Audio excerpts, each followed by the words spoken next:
Pippin' holes in the club, now you sleeping in the hole, niggas duck for ya. Healing scars on the face that you love, still the money for a drug, never saw for what it was. And the kids crying, getting left behind. You know you're running out of time and you're down for trying, so you bled out, no more nagging at the mouth. Reality is cold, got your heart left in doubt, now reverse side. I gotta find me a man that can treat me like a queen, give me love and understanding. She got that, steady sleeping and creeping, selling it for cheap and real men weep when they try to be a man. But love and understanding, she fucking with a baller, cause he can't even hold a grand. She know she got a real one at home, but she lost in the zone.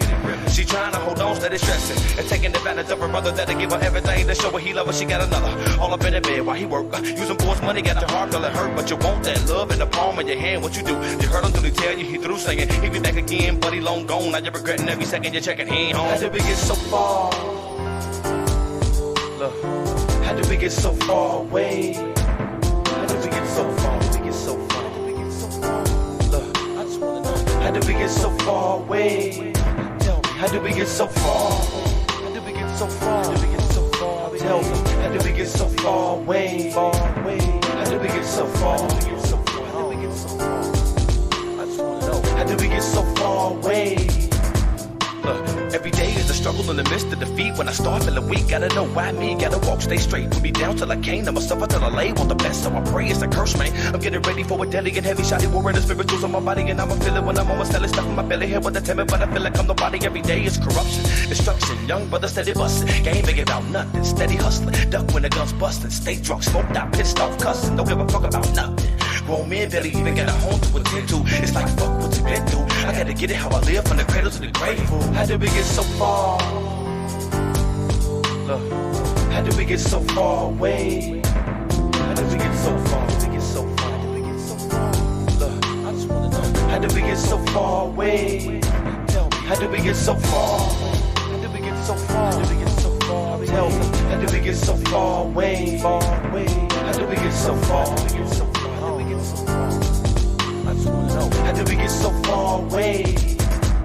If I open my eyes, I end up seeing the cries of every child, every thug gotta struggle and strive to stay alive. We searching for roots and yearning for truth, for living at a low and never touching the roof. I need a boost. Show me the way and I can make it to a better day. Ready to pray, thinking why am I chilly in the conspiracy theory? Politics making money till it's smoking the Philly. I take a rock and a Glock from the killers and cold cops to stop me. They lock me in permanent blocks, and now I'm forever dissing this. I will be living life as a soldier, killing this on my family. I'm looking through the window of a jail cell, feeling I'm in hell. Trying for freedom before they throw me in the cell. We locked down while everybody watching each other. I'm still wondering why my niggas steady killing each other. How did we get so far? Look, how did we get so far away? How did we get so far? How did we get so far? Look, I just wanna know. How did we get so far away? Tell me, how did we get so far? How did we get so far? How did we get so far? Tell me, how did we get so far away? Far away. How did we get so far? How did we get so far? How did we get so far? I just wanna know. How did we get so far away?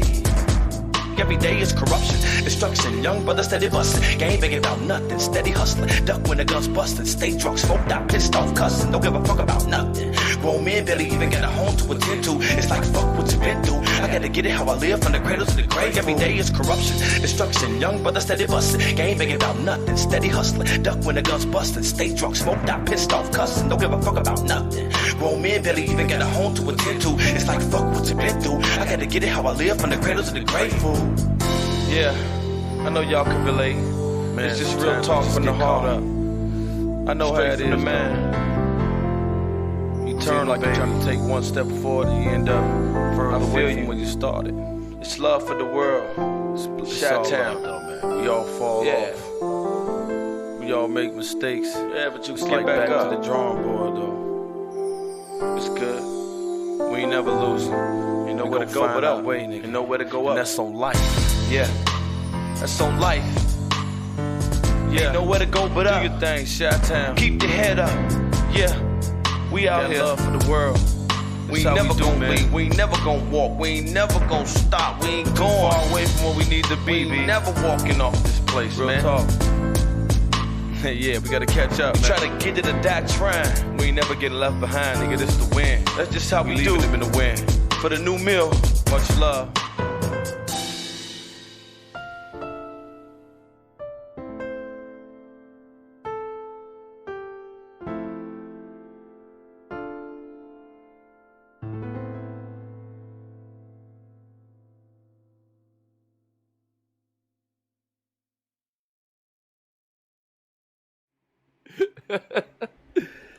Yo, what's going on, everybody? It is your favorite drunk commentator on Twitch. It's the mayor of mid-tiers, Dr. Doom, evil doppelganger, your toxic shadow king, Zero fucking Lucy. And joining me on the mic with me, always, is Mr. I'm Not Too Excited, the Luciano fact checker himself, the calm to my fucking insanity, Sidisi Dance. And see, when you introduce it like that is what makes it feel like a Shadow Society spinoff. What, your introduction or my introduction or the introduction as a whole? The introduction as a whole. Well, I got a moniker. I have like like I got a thing, man. I got to do my thing. Yeah, but it sounds like we're streaming something, like a game. Like when you say drunk commentator, we're not commentating on anything. But I Our said sad I'm still, lives. yeah. What a segue, right? No, Hey, but that worked out. No, but like I have to do that because that's my identifying, thing. Okay. But anyway, whatever. How was your week since last Saturday? Pretty much. This is actually even better. I was already having a good, like nothing wrong has been going in my. I've reached a point in my life where people ask me what's going on, and I have to say fine, which is weird. Yo, we got John Wick in the building. M Princessa, how you doing? I hate that when people ask you how you doing and you got to come up with that generic ass fucking answer. Oh, I'm okay. I'm fine. I'm good. Right. Like, what the fuck is that? You know what I'm saying? Or like it's going, which is like code for I'm barely hanging on. Oh, I'm existing. That's what Right. that's my go-to. I'm existing. Like I can't tell you what condition it is in, or better yet, or somebody asks me how are you feeling, and I just kind of sit there like I'm feeling. right, like you just sitting there, and you just stuck. You know what I'm saying? Yeah. But my week has been interesting. Has it been? It's been interesting. Like, I finished reading The Alchemist, and like I'm listening to The Soul of the World, and I went to my therapist and I was talking to her about it and everything because she was one of like 3 people that recommended the book to me and shit. So I'm talking to her about it, and then like I don't know. I kind of feel like how I did the first time after I watched Casher and Sins. So like I'm looking at the leaves a little different. I'm looking at the breeze. Well, I'm not looking at the breeze, but I feel the breeze, and I'm like I could be appreciative of the fact that the wind is blowing. You know what I'm saying? I was gonna say, are you high? Are you doing ayahuasca? No, I'm just Pocahontas. You know what I'm saying? Looking at the breeze. I'm painting with all the colors of the wind and shit. I'm Pocahontas. But that's pretty much been my week. Like I was sad and depressed at the beginning. Then I kind of got okay. Then I went out a couple of times, and then I interacted. I made a couple of people quit Discord. That's always a dope thing. Okay. Good numbers on the stream and shit. But I saw. Congratulations. Yeah, thank you. And it was all organic, no hosts, no major hosts, no fucking raise or anything like that. It was just organic, and I'm happy that I'm finally getting the recognition in my dues, I guess, if you will, that I fucking earned and shit. So like that's pretty fucking dope. What a read on whoever the host was. Like, oh, you weren't important. No, what you mean? No. I said no major ones. All your major co-hosts are major. No, not the co-hosts. I'm talking about like people hosting my channel, hosting the event. Okay. Not the actual co-hosts themselves. Like all of my co-hosts and shit like that, they all Shadow Gang in this bitch. Subtly dragging whatever poor soul had to listen to you scream. Nah, cause like if you was there for Thursday, it was complete fucking craziness. It was craziness Thursday. Every 2 seconds. But no, it's been a interesting fucking week. You know what I'm saying? For the lack of better word than this shit. Yeah, I'm glad it's going better than the beginning of the week, and you're not writing. Oh, I am now. It's back to normal. Like right. Kind of came down off my fucking high. Long, sad soliloquies on Snapchat. Oh my goodness, yes. a whole 15 minutes. Like if a Snapchat is 30 seconds, I did a 15-minute long monologue. That wasn't even a soliloquy at that point. It was a monologue. Yeah. But Your Juilliard audition. yeah. Like straight out of the fucking Edgar Allan Poe, Vincent Van Gogh fucking handbook. You know what I'm It saying? wasn't that entertaining, but yeah. Not entertaining at all. Well, theirs Not- are. Okay. All right, I'll give you that. Those are two of my favorite, artists and painters. So I guess I'll give you that. But Yeah. that kind of brings us into. I'm wanting to see how the fuck we gonna tie this shit in this week. We're talking about sad boy shit. Yeah, we're talking about emo sad boy shit. We're talking about depression this week, man. And this is something that I feel like is gonna hit for a lot of different people that actually watch it. You know what I'm saying? And I'm not gonna lie, it's gonna be hard to smile in a lot of this shit that we're probably gonna end up talking about today. But knowing us, we're finding humor in it, and I'm just trying to see how the fuck we're gonna tie in Wesley Snipes this week. I'm thinking the wheels are turning. I'm definitely thinking about how we're gonna tie in. Oh, I got it. I know how. Boom, I got it. It's not great, but I know how. Let me worry about Wesley Snipes. What's going on, Brooklyn girl? No, but okay, so I've been doing a lot of talking, so as always, I'm gonna let you start off, and then we can go from there about as far as the depression shit go.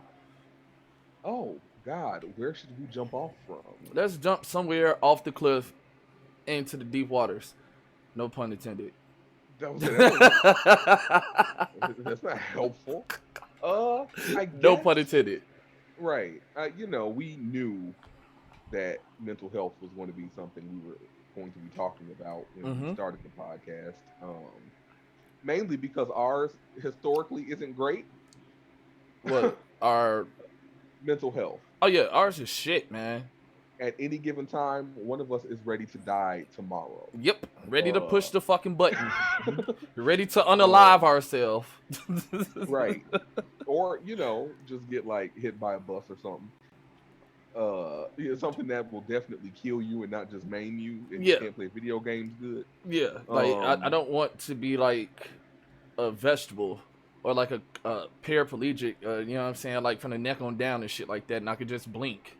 Exactly. It's either all or nothing, you know? Yeah, I want the job done completely, efficiently. I don't want to be able to I don't want it at the end. The only thing I've done is I can't play Tekken. No, okay, so so let me start off with my story. I don't know how much of your story you want to tell, but I'll tell my story or whatever the case may be. I don't really have a story. I'm just, my brain is just not correct. The chemicals are not firing? Yeah. Yo, Cobra Tango, what's going on, bro? The serotonin is not serotonin. Yeah, right? Right. But, no, I've been depressed, and I guess you could say suicidal since I was 5. Like, one of my earliest memories is me coming home from kindergarten and telling my mom that I wanted to die. Like, I don't want to do this anymore. Everything is fucking stupid. I don't like this shit. Like, you got another kid. You can try again with that one. You know what I'm saying? But I think that it was because of my hyper awareness of the world. Like, I knew immediately as a child, like, you couldn't lie to me about the Easter Bunny or the Tooth Fairy or, like, Santa Claus and any of that shit. Like, I wasn't fucking buying it. I wasn't going. And I just... It's kind of funny because, you hear a lot of the times where adults to tell you when you was a child to stay in a child's place. And I never knew exactly where the fuck that was because I was never really on... I was always above majority of my peers. Until I encountered you. But that was years and years of, like, depression later on down the fucking line. And it got to the point that I was able to understand basic human psychology, if you will. So, like, it was one of them type of things where I didn't necessarily have to try to do anything. I just knew what the fuck I needed to do in order for a person to stop talking to me or shut the fuck up or leave me alone or be pleased and happy enough to go the fuck away. And it became really fucking dark for a very, very fucking long time. Yo, the pastry goddess, appreciate you watching the shadows. Thank you for fucking joining us. I love pastries. But it was one of them type of things where I was alone a lot. I mean, I was popular. I was well known, if you will, because of an assortment of different things. Oh, he played basketball. Or, oh, that's a smart kid. Or, oh, he's an asshole. You know what I'm saying? So, like, it could have been, I was known. It wasn't like I was just some fucking quiet kid at the back of the fucking classroom that's ready to fucking pull a Uzi out his book bag and spray up the shit. But I was alone because I wasn't able to find people to relate to. Like, you gotta understand that I'm from the south side of Chicago. So I was skateboarding before it became trendy. So before there was a Lupe Fiasco, before there was Lil Wayne. Wasn't out yet. Right. Kick Push was not out yet. You know what I'm saying?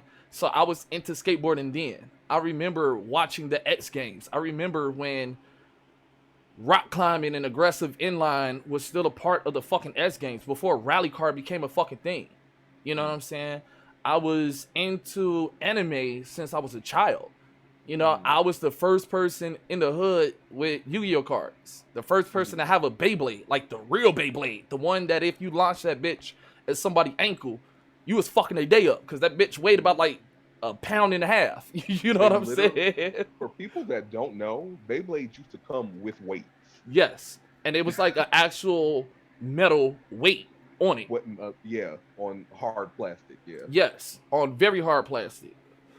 You can launch that at somebody's face and fuck their day up, for sure. It was, you said it perfectly. It's a Beyblade. It's a Beyblade. Right. It's a Beyblade. Like, there's no, it's not a fake affectation. It's a Beyblade.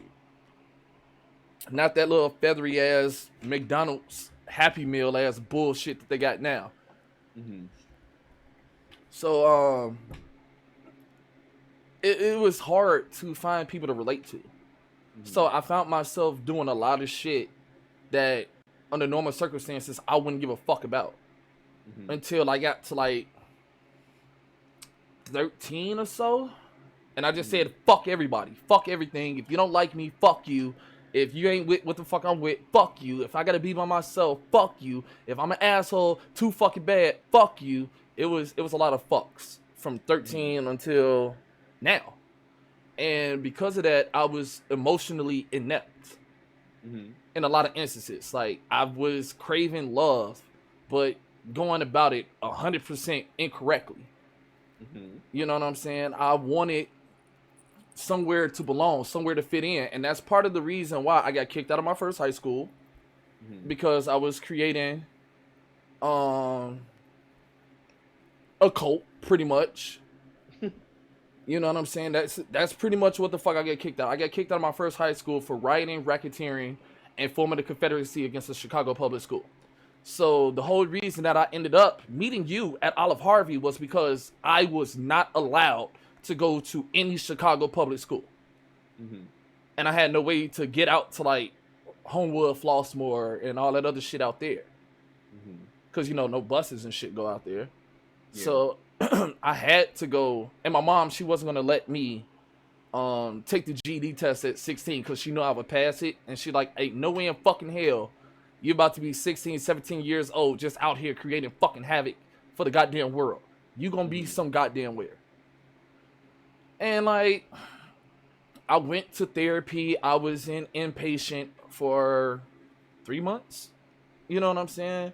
And I knew at that time that, what's going on, Berserker? I knew at that time that, because I like to read, that I already did the studying of psychology. So I knew the bullshit that they was going to ask, you know, how does that make you feel? It makes me feel like punching you in your fucking throat if you ask me how I feel one more again. You know? And, yeah, I pretty much finessed my way the fuck out of there.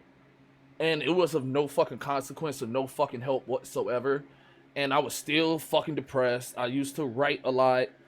Like, you know, I got my manifesto, much like Fallen. One day I'm actually continue to fucking write that shit. I've been getting a lot of people asking me to continue to write much like Fallen, but they don't know the ramifications behind I why was I was just gonna writing say, that. I feel like I would appreciate it if you didn't finish it.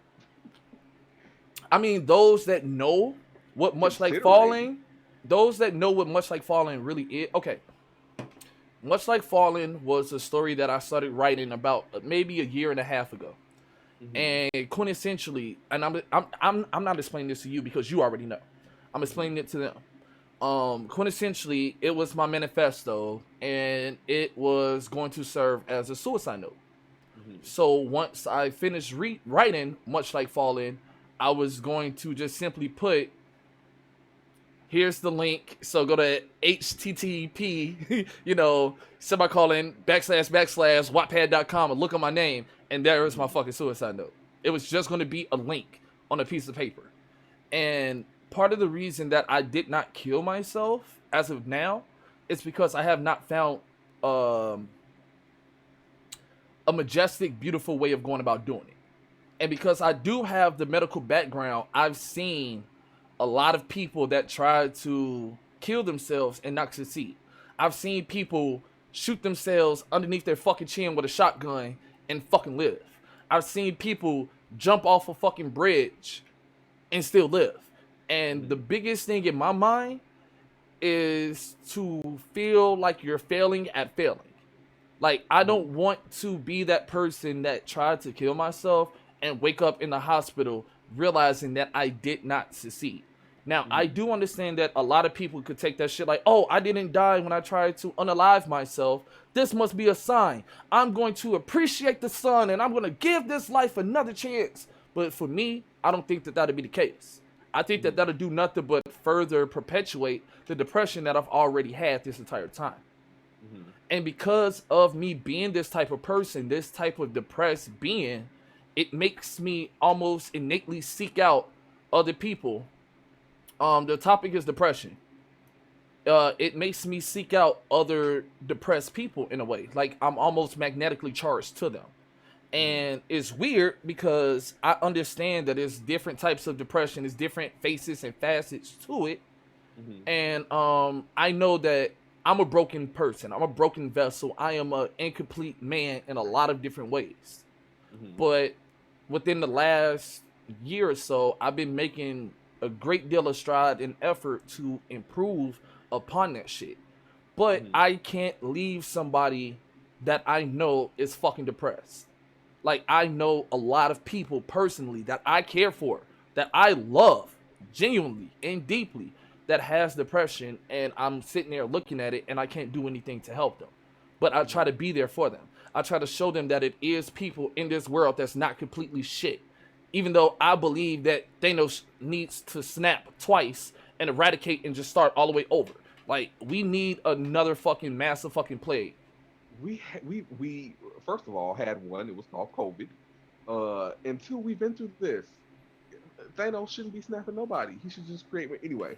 No, Thanos should have snapped twice and just fucking end it all. And I think that's part of the reason why I get looked at as like an edge lord, almost if you will, or like I'm drawn to those type of characters, like Sasuke, for example, or Shogo from Psychopaths. I fucking love Mhm. Shogo I, because I even though, I know you do. yeah, because even though he was doing fuck up shit and a lot of people died, if you can appreciate and take your own personal bias out of it, you can at least understand where he was going and where he was coming from.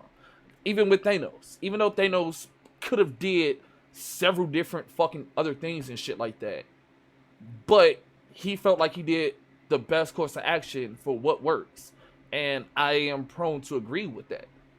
I disagree totally and completely.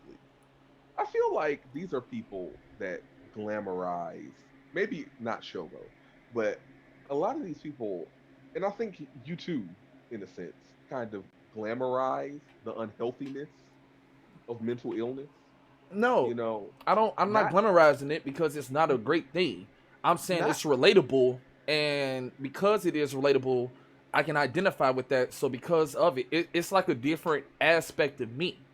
on the screen. Like you said, I'm all of these characters at different points in time in my life. So because of that, I am naturally supportive and on board with that type of shit. You know what I'm But saying? here's the thing, though, because you said something really interesting Mm-hmm. a couple of minutes ago, which is that you finessed your way out of some early treatment. Mm-hmm. Do you think that has anything to do with? I feel like that probably did more harm than good. It did, but in the same instance, I didn't think that what the No, fuck they was doing was helping either. not in the same instant. See, this is why I think you glamorize it in a way. Mm-hmm. Not glamorize it in the way that most people think of glamorizing mental illness or something like it makes you attractive or it means you're a genius or something like that. But I think you have a tendency to be kind of so attached to. I have this problem too. A big reason why I was hesitant to seek Appreciate you, treatment hijinks. Go ahead. about any type of help really is because I think anybody that has questionable mental health I think can relate to this. You kind of start to wonder uh what is where do you end and the mental illness start? Like how much of you is sickness? Yeah, yeah, yeah, yeah. And I think that you haven't really gotten to the point where you're ready to see where that point is. You know what I mean? I disagree because I've been in therapy now for 4 months, 5 months now. You're in therapy as a Yes, therapist. Have you yes. seen a psychiatrist? I'm actually waiting because America sucks with their healthcare. I'm actually Sure does. waiting um to get into a psychiatrist so that Okay. if in the event that I do need medications that it can be adequately prescribed correctly. Now, see, you say May. Mm-hmm. Don't you feel like you're at the point where you definitely do? I mean, yes Like, and not no. Yes and no. where's the no coming from? Because coming from a person that worked in the medical field for several years, I've seen the adverse effects of what these medications do. I've seen people go on psychotropics or antidepressants and it does nothing but magnify the fucking depression. And of course, it's a lot of excuse me, different medications and everything like that. Like lorazepam and Zoloft are two, you know, prominent medications that they prescribe. And Zoloft might makes you want to feel like fucking offing yourself. And then the other one, lorazepam, might make you fucking feel sleepy, but you're not fucking depressed. It just makes you lethargic. So, like, it's a lot of different medications that do a lot of different things. Idealistically speaking, I would want it so that I don't have to do any medication whatsoever because I don't like taking meds at all. Right. Like, I rather, like, if I'm sick and I gotta take some type of medication, it's at its utmost worst. Like, I would thug it out and I just be hawking and spitting phlegm and all that other shit all over the goddamn place until the fucking sickness is out of my fucking body. You know what I'm saying? I'll just thug it the fuck out. But if I can get around it and I can get away with it without actually having to deal with medication, then so be it. For those that also don't know, since I've been going to therapy, the whole reason that I went to therapy and I decided on my own was because I found out earlier this year that I had borderline personality disorder, which is pretty much bipolar on steroids. That's the best way to fucking describe it. So it's definitely days when I'm fucking up and I got the confidence of a fucking god. I mean, if you've been in my Discord, if you've seen me commentate on Mortal Kombat, I definitely got that persona. I have that air. I have that arrogance about me. Like, you can't fucking tell me shit at all whatsoever. Do not address me. I am a fucking king. Act like you fucking know. And then there's other days when I feel like I'm the scum of the fucking earth. And I can't understand why nobody fucking loves me. Or I'm not worthy of love. Like, if you try to compliment me now, I have the hardest time accepting compliments. Or, like, the hardest time saying like thank you for my accomplishments. Like, you know, I had a great stream this past Thursday. And, you know, a couple of people, they hit me up and it was like, yo, that's dope. You had half a fucking 1,000 views in like 13 hours. Like, that's amazing. And I'm just sitting there like, thank you. Okay. Like, you know, it's so weird because even though I got those accolades showered upon me as a child, because I was that smart kid, I've been getting approached since I was like in the 6th, 7th grade by different branches of the fucking military. You know what I'm saying? Like, I actively had people from the Air Force, from the Navy, from the Army, you know what I'm saying, come to my house in uniform and full regalia and like, yo, once you get of age, we want you to come over here and be this X, Y, and Z position in the fucking military. And I was like, no, I'm good. No, I'm alright. I pass. I feel like that's all military branches, though, right? Like, I mean, it's one thing. It's one thing to have like people that's like at the fair or like they got a table set up at your high school. It's another thing when you have high-ranking members of the military coming out because of your test scores from the year before, saying this shit is abnormal, if you will. Like, I was one of those gifted, smart children as a fucking kid. So, like, anytime I did anything, I got this shit just showered upon me. I used to draw. So what? I question why you're not in Mensa or something, if that's the case. Because I'm lazy and don't give a fuck.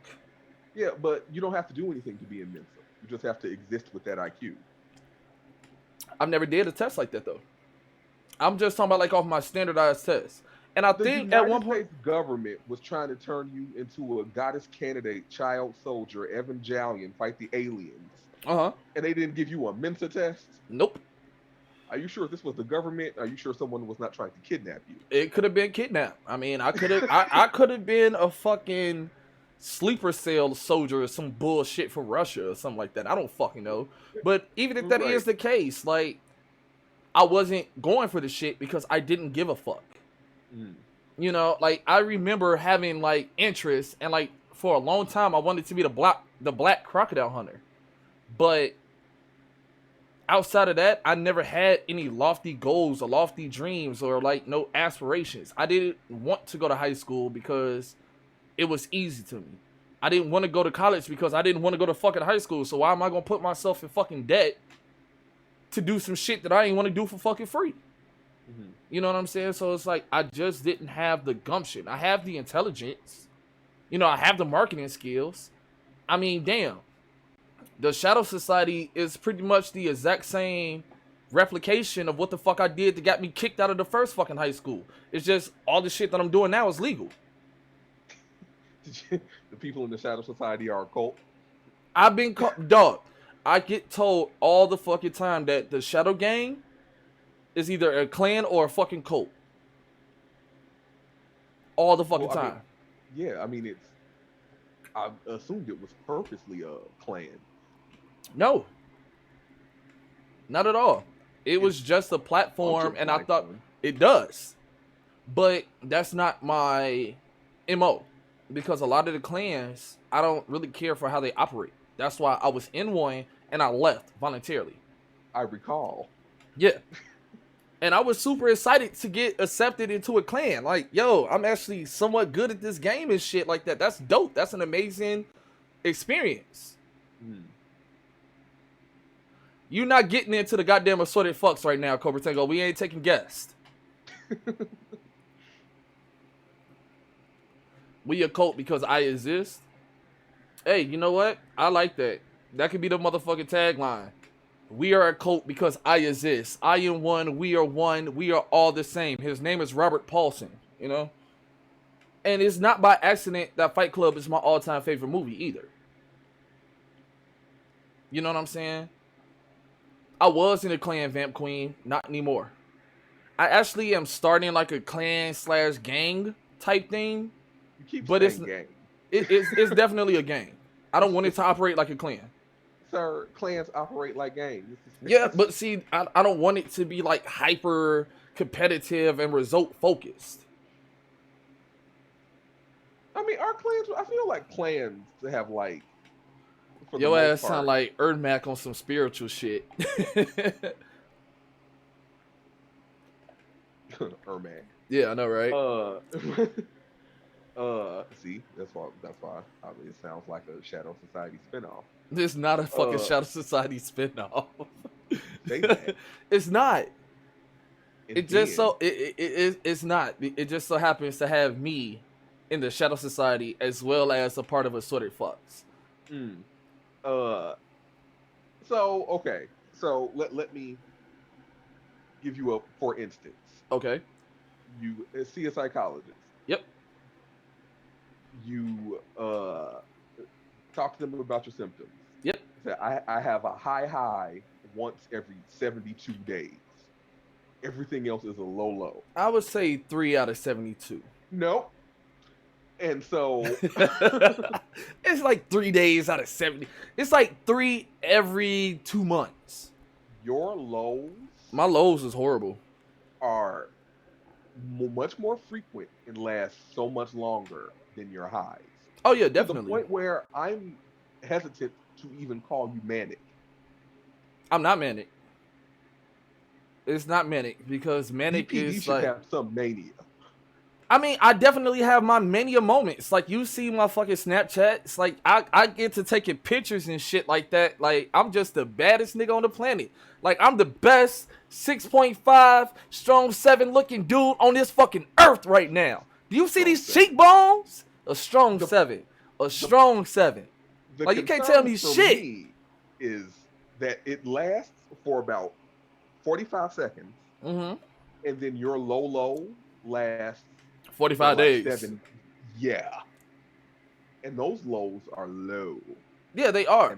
And And see, long. and it's because I end up having existential crisis. Like, I be having a fucking great day, like, the wind blows, and then I realize, like, damn, I'm the oldest of 3 boys, and I'm probably the least successful, even with all my fucking accolades and licensing under my belt. But see, this is why I wonder why you would even question medication. Because Like, medications don't always work. they don't always work, but what's also not working for you is not being medicated. It's not bipolar, it's borderline personality disorder. It's a Right. difference. It's a difference. It is a difference. Some similar symptoms and expression of mental illness, but they are different. Completely fucking different. And I urge everybody to at least look it up. You know what I'm saying? Because it might be somebody that you In your know life, yeah. that has borderline personality disorder. Like, it's one of those. It's been around for a long time. It used to be called histrionic personality disorder. Mhm. But a lot of people that get misdiagnosed as bipolar really have borderline personality disorder. So like, I disassociate a lot. That's the major thing with BPD. So I can just sit there and then I just click the fuck out, and then I just don't want to fucking talk to nobody. And I think that the people that's in my Discord know that, because like, I would be in there active as fuck all day, every day, and then all of a sudden you won't hear a fucking peep from me for days unless it's necessary. And even people that's in my personal life, you know, I could talk to you consistently on a regular basis, and then all of a sudden, poof. Now that I think of it, my dad has it since he retired from being in war from 12 years. And you know, that's usually borderline personality disorder. I wouldn't put it past you if you saying that your dad might have it, because typically speaking, borderline personality disorder comes from a trauma response. So like, this is their way of dealing with massive trauma or onslaught of continuous fucking trauma. And they kind of develop this as a negative coping mechanism, and it becomes so much so a regular basis thing that it becomes a trait. and then that's where it originates and spawns from. So, I mean, I got my heart broken for the first time at 9. I'm a hopeless fucking romantic. I remember this shit like it was fucking yesterday. The girl's name was Dawn. I was so fucking infatuated with her. I was writing fucking notes in fucking school and shit like that.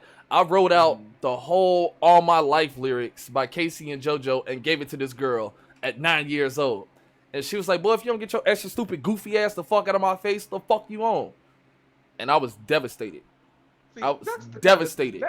That cannot be. Well, it can be, but that shouldn't be right. A trauma. No, but see, that was my first major heartbreak. So, like, a lot of people don't go through their first major heartbreak until they're teenagers. I did that shit before I was even double digits in age. You know what I'm saying? So, like, that was I wouldn't say a building block or a foundation stone, but that was at least one grain of sand at my beach of depression. Your beach of depression. My beach of depression. Depression Beach. Where everybody goes to fucking drown. Sounds like a fucking tourist attraction if I ever seen one. The fuck? No, it certainly doesn't. It definitely do. I was under the bridge like Usher singing and dancing his ass off. No, I mean, that was more like when I got to high school. Like, I've loved some really shitty fucking people. See, no, dog. Tammy K. The thing is, horrible. She was a horrible fucking woman, and I gave her my all. She was a horrible. She was a fucking horrible fucking harlot of a fucking woman. No, she wasn't. She was like somebody else more than you. No, she was a fucking Jezebel slut bucket that broke my fucking heart, and I tried to give her the fucking world. And the bitch spit it back in my face. I'm about tired of motherfucking women spitting back in my fucking face after I try to get their ass the goddamn world. Now I'm gonna blow motherfuckers up. Here's your problem. At some point, you have to come to the realization that it's you. Oh, it's definitely me. It's definitely me. I am so fixated. Well, I want to say that I was, but if I say that I was, I feel like I'll be lying. I'm so fixated on being loved that, and I was just talking to my therapist yesterday about this shit. I don't know why I feel the way that I do, but I feel like I've checked off all of the other major adult checklist type of shit in the world. Like, I've had kids, I have careers, I have the licensing, I went to school, I had the house, I've been married, I've been divorced, I've done all of I've had several fucking cars. You know what I'm saying? I have the backyard with the flowers on the side of the crib and shit like that, with the kids playing in a water sprinkler in the backyard. I did all that shit already. The only thing that's left is finding somebody that can actually love me for me. And I don't know why I feel like that's so important, but that's something that causes existential dread, because it's like, damn, I used to be a horrible person. Like, I mean, just downright horrid, especially in my high school years. Shit, my early fucking 20s. I was a fucking shit ass person. You know what I'm saying? And I did things that I'm not proud of. But I've also took steps to correct those fuck ups that I fucking done as well. And it's like, okay, I'm taking strides and steps to be a better me every day. And I'm like, damn, am I really that fucked up of a person? Like, am I not worthy or incapable of having somebody fucking actually love me? Like, I try my best not to get jealous of other couples, other relationships. And I see so many people that are technically not the best match in the world for each other, but the fucking love is there. You know what I'm saying? And I always say that no man is meant to be alone. Everyone needs a man or a partner that has interests. I agree with that, Injustice Goat, like 100%. No man, humans are not designed and created to be fucking solo, isolated creatures. No, Now, some people flourish in that type of atmosphere, but you're not designed to be that way. no human is. We survive because of our social strength. As a species, we do. Unfortunately, it's gross. But And yeah. and I just want to find a woman that is going to go as hard for me as I go for them. But here's okay. So because No, we done talking about me. Tell your story, man. Damn. no, I feel like you have a strange lack of self awareness Which when is it weird. comes Which is to weird because I'm self-aware in everything else but this. well, Mm-hmm. uh, it seems to me like you get into these relationships. I Mm-hmm. don't I don't even know how I'm trying to phrase this. I think we talked about it very briefly last week. You have the strangest kind of relationship with expectations and actions, Mm-hmm. where for the most part, people are kind of matching your energy. Oh yeah, They're because I'm hit or miss. no, they're in it with you. But one thing will happen and you're like, well, she hates me now. Uh it's over. This is a betrayal, the Yeah. likes of which Shakespeare could never have imagined, and it'll never be what it was, and it's ruined. And I'm like, it was one thing that happened that doesn't really matter, and well, I guess how much it matters depends on, The individual. yeah, how you feel it matters. But Yeah. when you talk about your relationships, Mm-hmm. you have a severe habit of somehow being innocent in them. Um. And I feel like I at think I'm this only. point, I think that okay. I can see why you would say that because I'm only telling one aspect of it, but it's never been an instance when I have been 100% innocent. Like I am in this instance, I'm manic as fuck because like mhm, I can be calm, nonchalant, cool as fuck. I'm a really nonchalant person in a lot of different instances, except when it comes to you, because I can't out nonchalant you. that's true. But I'm a very indifferent person to a lot of shit. Hmm. Like I'm not your typical alpha type where Hmm. I'm gonna tell a woman, all right, get up, get dressed, we're going to fuck out, blah blah blah. And I'm finding out that a lot of women like that type of shit, but that's not innately me. All the Hmm. time, all day, every day. Like that's not to say that I don't have that in me. It's to say that that's not my fucking default go-to way of doing shit. Hmm. You know what I'm saying? I'm more so whatever fucking makes you happy makes me happy. Hmm. So if you want to go out, let's go out. I'll take you out. I can give you whatever it is in the world that I can fucking manage.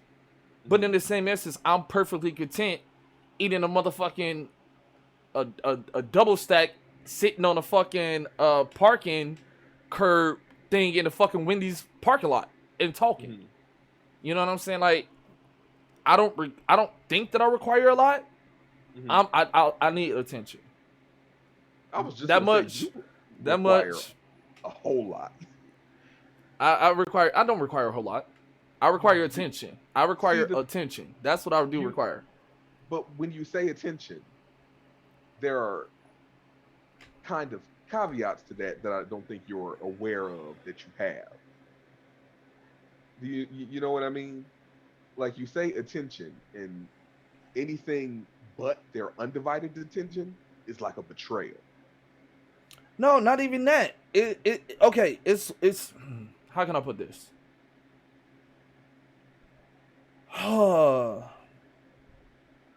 I'm trying to think of the best way to fucking phrase this.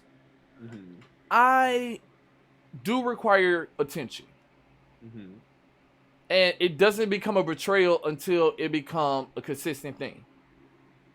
So like, take my ex-wife for example, right? Mm-hmm. Look, if y'all pay attention, Lucy is in real life Sasuke. Yeah, thank you. I said it in the first episode. He is just Sasuke. He's just Sasuke. Only none of his family have been brutally murdered by his other family. Right. Because I'm the oldest, so I don't have like So, a big brother that's gonna murk everybody and shit. exactly. Like Although, the backstory is different, but you're just Sasuke. right. No, but like, I'm a gamer, right? And I stream, I make content, whatever the fuck the case may be. Even if I'm just doing something as simple as playing 2K, Mm-hmm. and you don't have to do it every fucking time. But if I'm playing the fucking game and we're in the common space, even if you're on your fucking phone, on Facebook, on TikTok, on Twitter, you talking to your homegirl, whatever the fuck the case may be. Only thing I want is for your legs in my lap, and I know that if I want to reach out and touch you, that I could. Mm-hmm. That's it. Just be near me sometimes. Mm-hmm. And that's if we're living together type shit.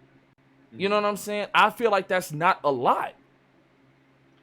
It is if they're not interested. But see, the thing is that I'm not asking you to be interested in me playing the fucking game. I don't give a fuck if you playing the game or not. You could be on Netflix on your fucking phone. You could be watching Bad Girls Club on fucking Hulu or some shit. I don't care. This is what I'm saying. Why do they have to be there at all? It depends. And I'm not saying that it depends on if we're living together or not. This is if we're in-house together. So let's just say, for argument's sake, you're in a common space. Okay. Why do they have to have that closeness to you? Why do you feel like you need that closeness doing something that's only satisfying to you? Because I'm willing to do the same thing in return for her.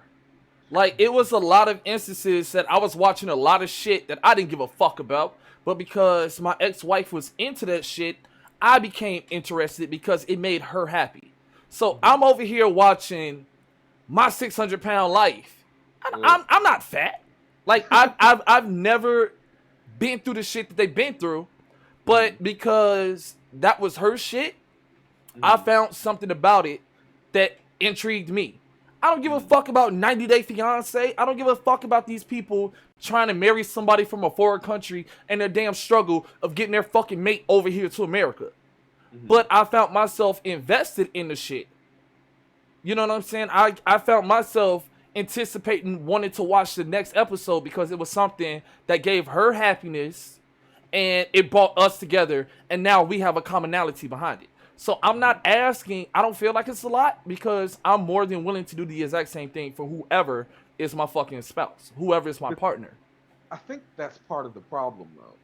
Like, we've had conversations about this in relationships and stuff like that, and giving into filling cups that fills yours, or right, not pouring into cups that don't pour into you. Exactly, that's the phrasation I was looking for. Yep. And that's why I approach relationships a little bit differently now. I was gonna say, to me, it seems like the interpretation I would have of that is that you're just codependent. Probably. You know? So I wonder if that's what they're thinking. Like, oh, every time I try to come and watch my show, here he is. And you know what? I get that John Wick as well. That everybody has their own outlets and their own getaways and everything like that.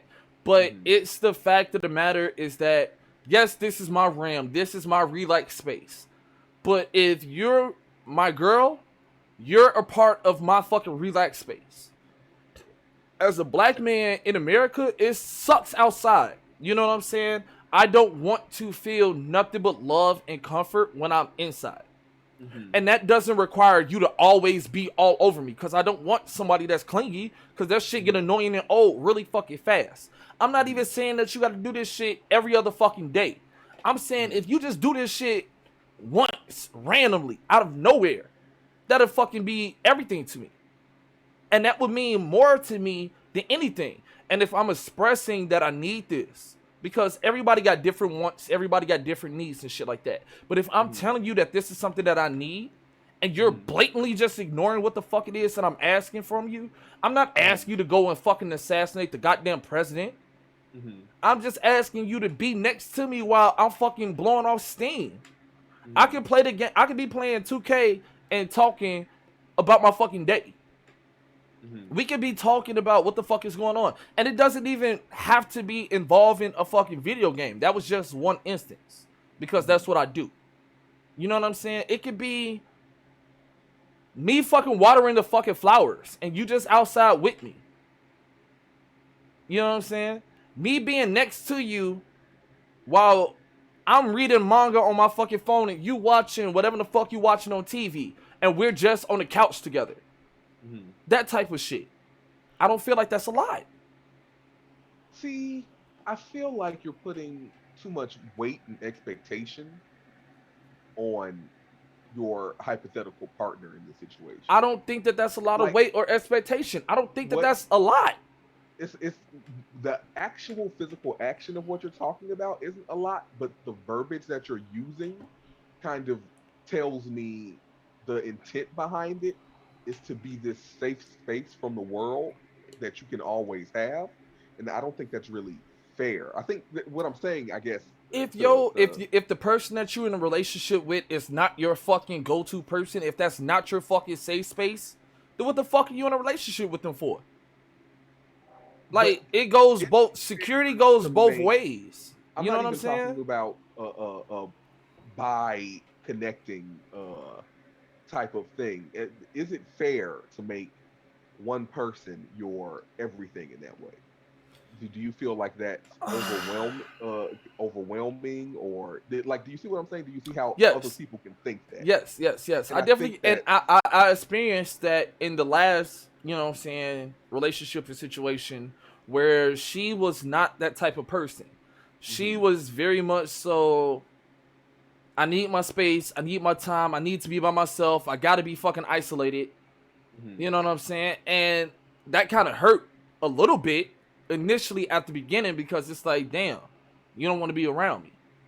But then I've learned and understood that that's just her way that she's accustomed to dealing with shit.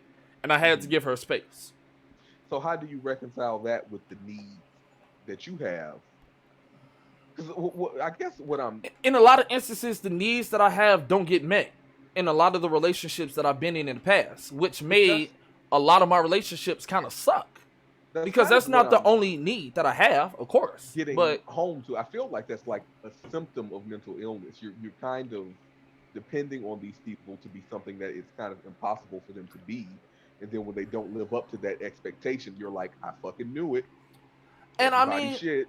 And I definitely do that. I definitely have done that. My point is having someone around. It's like a confidence and a relief boost to the best of you and get easier, faster. Oh yeah. I agree with that a whole 100% Injustice Goat. I agree with that 100%. But it is a little bit unfair of me, and that's something that I've learned, especially in this last, situation when I was dealing with this young lady. It's definitely not fair of me to put my expectations off on somebody else. It's one of those type of things that I'm learning now that if a person innately isn't like that, then it's not really much that I can do about it. Well, that's progress, I guess. John Wick said, "Yo, sadistic. I never thought about it like that. That could be a lot of pressure for a person to be your world when our world before them was shitty, and if they fail, they become what you came from." Exactly.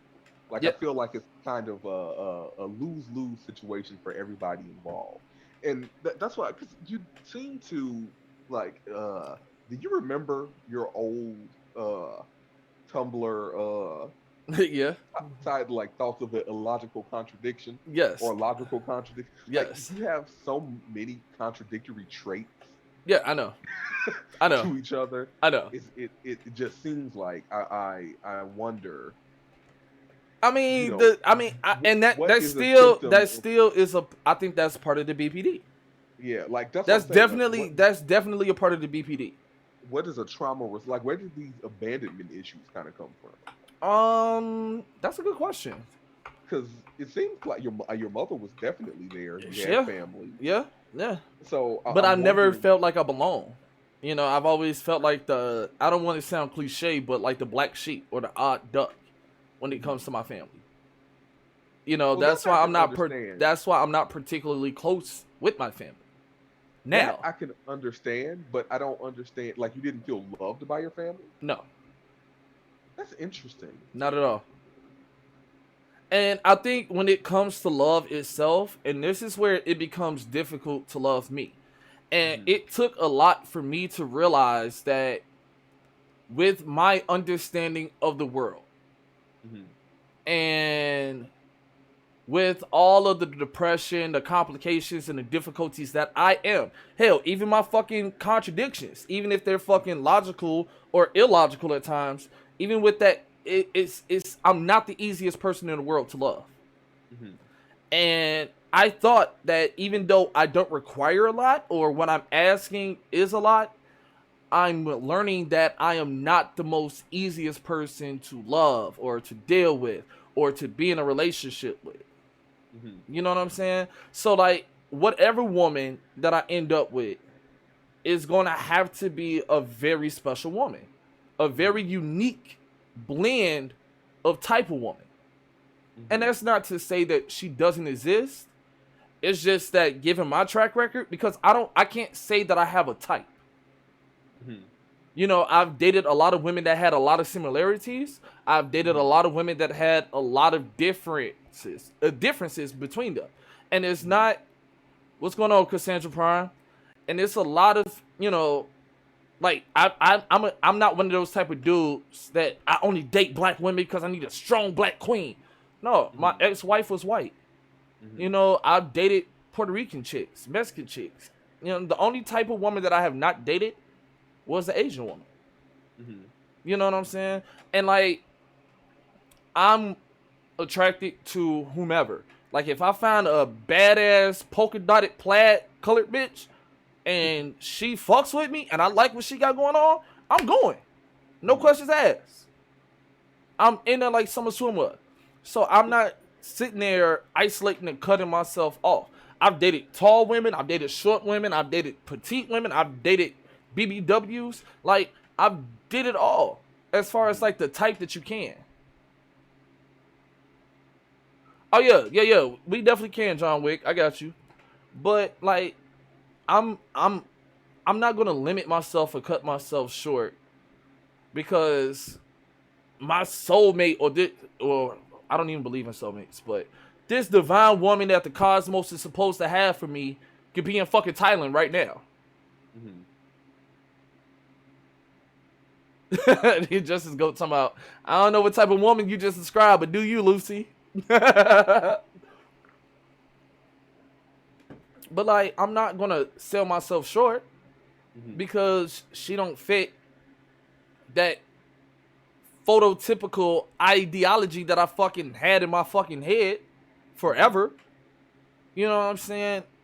And that opposites attract shit is trash. That's a lie. You know what It I'm sure saying? is. Too many similarities. That don't work. That's a lie. Mm. You know, being straight fucking honest kind of don't work. Hmm. Admitting shit don't work. Hmm. Lying don't work. Like, I'm over here looking at myself like, and then that's where the existential crisis come from. Like, this is where them lows come from. This is why I have them 48 hours of fucking highs and 48 days of fucking lows because 48 hours is very generous for your highs. but I'm saying I have 48 hours versus 48 days because I'm very, very critical and harsh on myself. Mm. Very much so. I'm incredibly hard. And like, I've been getting told by a lot of people that's close to me, especially as recently, like, yo, appreciate where you were and where you are now. Give Mm. yourself a break, give yourself some type of relief, and be proud of what the fuck you've done and where you are in life. You're not Mm. in jail. You know what I'm saying? You don't have 12 fucking kids by 15 different women. You know what Mm. I'm saying? You're not on drugs. You have your fucking health. You have career type situations under your belt. You're doing a great deal better than a lot of other people in the world. Mm-hmm. Like, I remember when we was in high school, Mr. Miles used to tell me that shit all the time. He was like, I'm guaranteeing you, it's a fucking legless homeless dude right now that'll be willing to trade his life for yours. And then I feel like shit afterwards, and that do nothing but perpetuate my motherfucking depression even more, because I feel like a dickhead at that point. Mm-hmm. Because I'm over here, I have a relatively good life on paper if you look at it. Mm-hmm. And I'm over here complaining where it's a dude. No, I'm over here complaining and Flint still can't run a fucking faucet and get fucking water to drink. You know what I'm saying? And I'm over here whining about my fucking shitty ass life. Well, more than one thing can be a problem at a time. That's something I've had to learn. Like, just because you're having a challenge or a struggle, don't diminish people's lived experience. And I try my best not to diminish that shit, but it makes me feel worse about myself because I even have the fucking audacity to open my mouth about a woman not being in the room with me while I play a video game where there's dudes out here that's literally 50-year-old virgins because a woman won't fucking even look at them, let alone touch them. Like, how can I complain about shit like that when there's dudes out here that's never known the warmth of a woman? You know what I'm saying? Like, I feel like an asshole. I'm just saying as an example. You know what I'm saying? Like, how can I complain about something like that, bro? Mm-hmm. And I feel like a horrible human being at that point, which do nothing but perpetuate and drive my fucking depression even further home. Because it's like, I have all of this shit that under normal circumstances a person should be happy about. Mm-hmm. And I'm over here bitching and whining and moaning. I dead ass feel like a bitch. This is why I was... And I ain't even got a dress on. You know, you got to get on your Wesley Snipes. I definitely got to get on my 2-1 food. There you go. No. But you know what? No. But you know when Wesley Snipes was probably his most depressed? When his ass was looking at all that jail time for the fucking tax evasion. Taxes are so weird. That is so weird. And I've seen a meme that was like, you being a child is your free trial in this world, and your taxes is your yearly subscription to be a fucking human being. But see, here's the thing. Being a child is such an aimless, weird... Talk about people's expectations. That's a whole another episode. I'm not even going to get into that right now. About taxes? No, people's expectations of children. The expectations wait, we're gonna start merch as the podcast grow and the demand is there. We're gonna start merchandise, and it's definitely gonna be a sadistic dance shirt that says, "I ain't got no kids and my rent is paid, so fuck it, I'm gonna do what I want." Yeah. Financially. Yeah. It's yeah. My rent's paid and I ain't got no kids. I would think, right. Okay. I would think for you though, you seem to have very specific issues that you can't pinpoint. That's because I pay attention to. Yeah, I know, right? I pay attention to my fucking. Like I said, I'm my biggest, harshest fucking critic. And like, but it's not just that. Like, you have abandonment issues. I do. When people have been nothing but there for you. Which is weird. Most people with abandonment issues have been Lucy abandoned. Now want to start a hustle. Nah, we've been talking about merchandise for a while. We've been talking about merchandise. The things we say sometimes, like our own inside jokes, or the things we repeat, like you have to understand, we are funny, if not way too dark. Oh yeah, we have a very morbid, dark sense of humor. Yeah. Like, I'm not gonna lie, that Chris Benoit meme with the fucking, because you know they got the fucking Dom from Fast and the Furious, like everything is family. You need to leave Chris Benoit alone. I love Chris Benoit. You need to leave Chris Benoit alone. That man has been through. Yeah, well, he was going through, past tense. Went through. Yeah. Right? Oh man. See, dark humor. Like, that is not funny at all, but yet we laugh. We're horrible humans.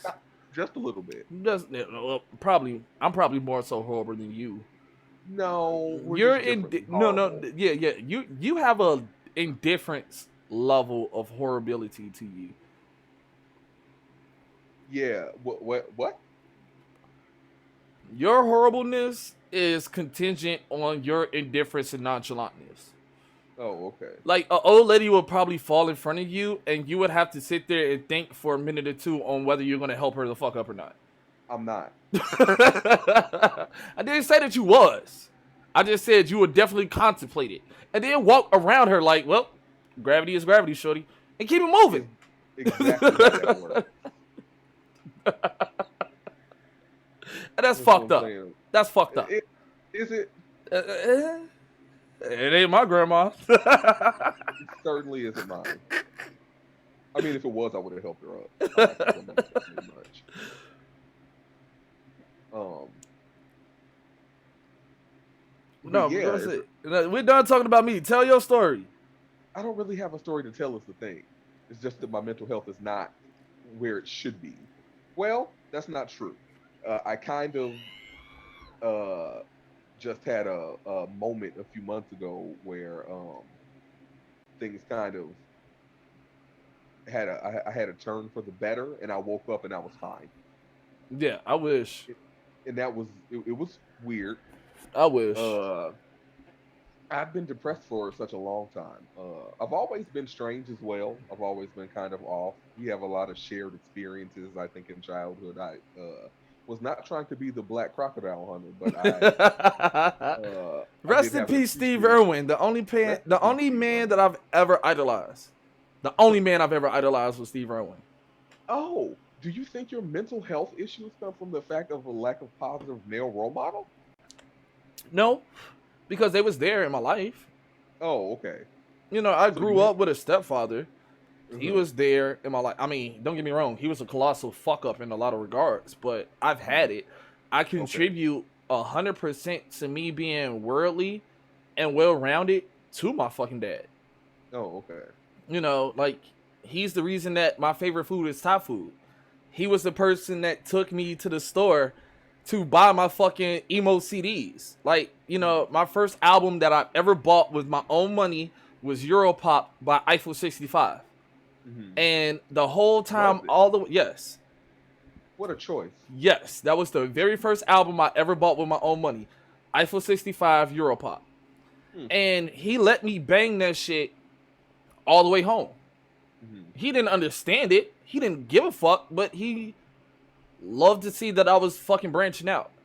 Mm. You know, my very first Linkin Park CD, Hybrid Theory, he gifted that to me for my birthday Mhm. because he knew that I was the Linkin Park fan, or that was my genre of music. Mhm. My very first time going to see Avenged Sevenfold in concert, he went with me. Mhm. You know what I'm saying? So like, I've had the positive male role, and then my fucking his okay, my dad's side of the family come from money, Mhm. so his older brother is the vice president of Donnelly, the people that do the fucking Yellow Pages. Mm. And his dad was the first black president and CEO of ComEd. Mhm. You know what I'm saying? Like when his parents built a house, they went out literally into the fucking suburbs, said, I want all these trees gone because this is when the fuck I'm building my goddamn house. And they built the fucking house. Neither one of them swim, but they got a fucking 7-foot pool in their house.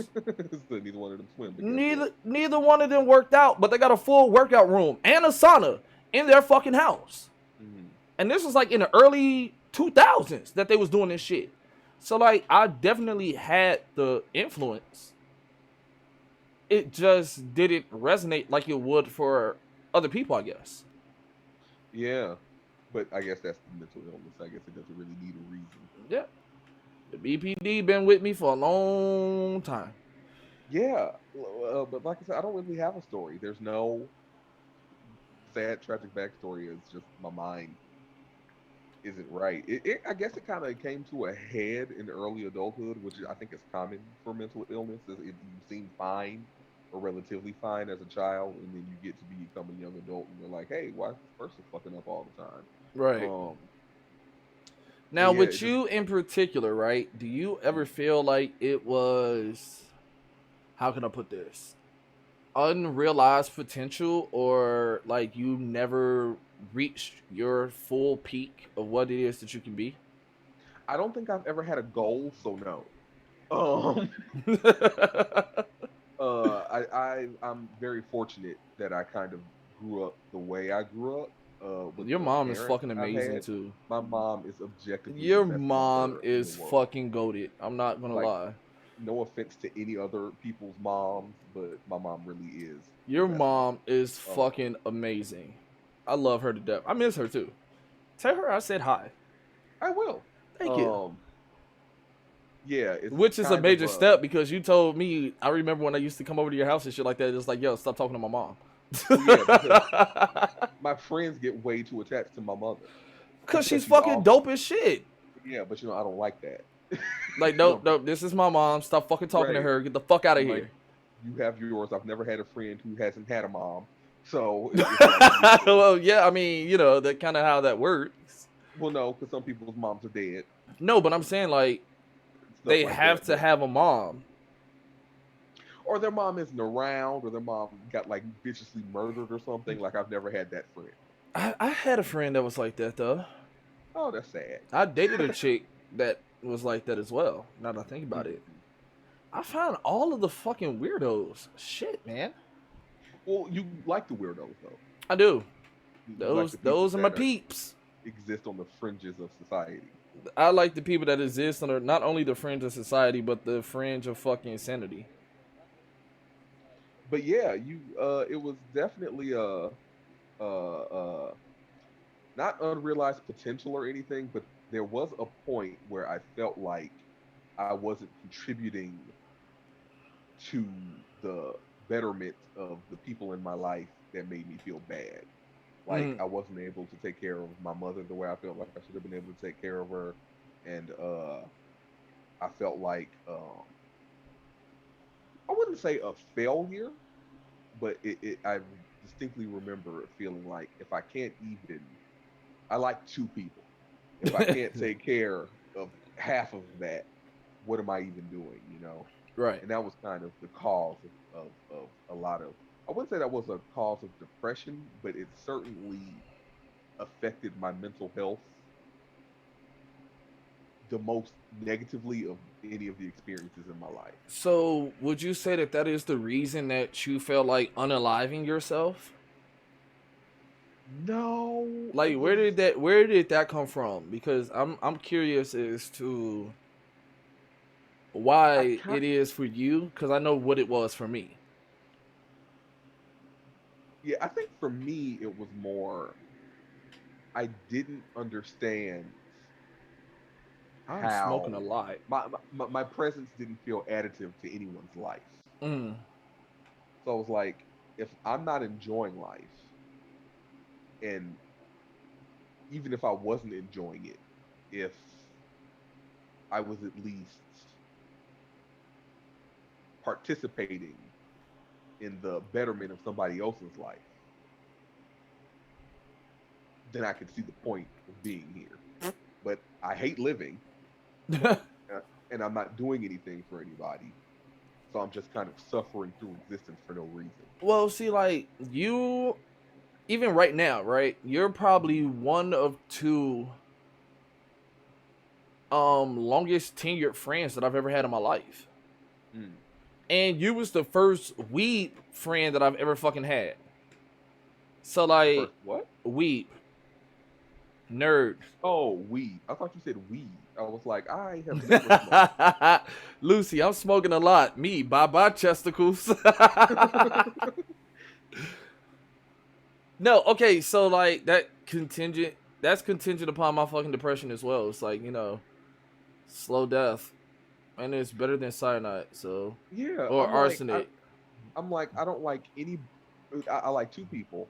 I can't care for them in any way. Uh, Wait, am I one of the two people? no, the two people were my mother and my grandmother. But I Damn. do like them. But you don't Damn. need. I don't have any responsibility to take care of them the Right. same way I do the people that raised me. Right. So Look, did y'all see that? I just said that he is my longest tenured friend and my first nerd friend.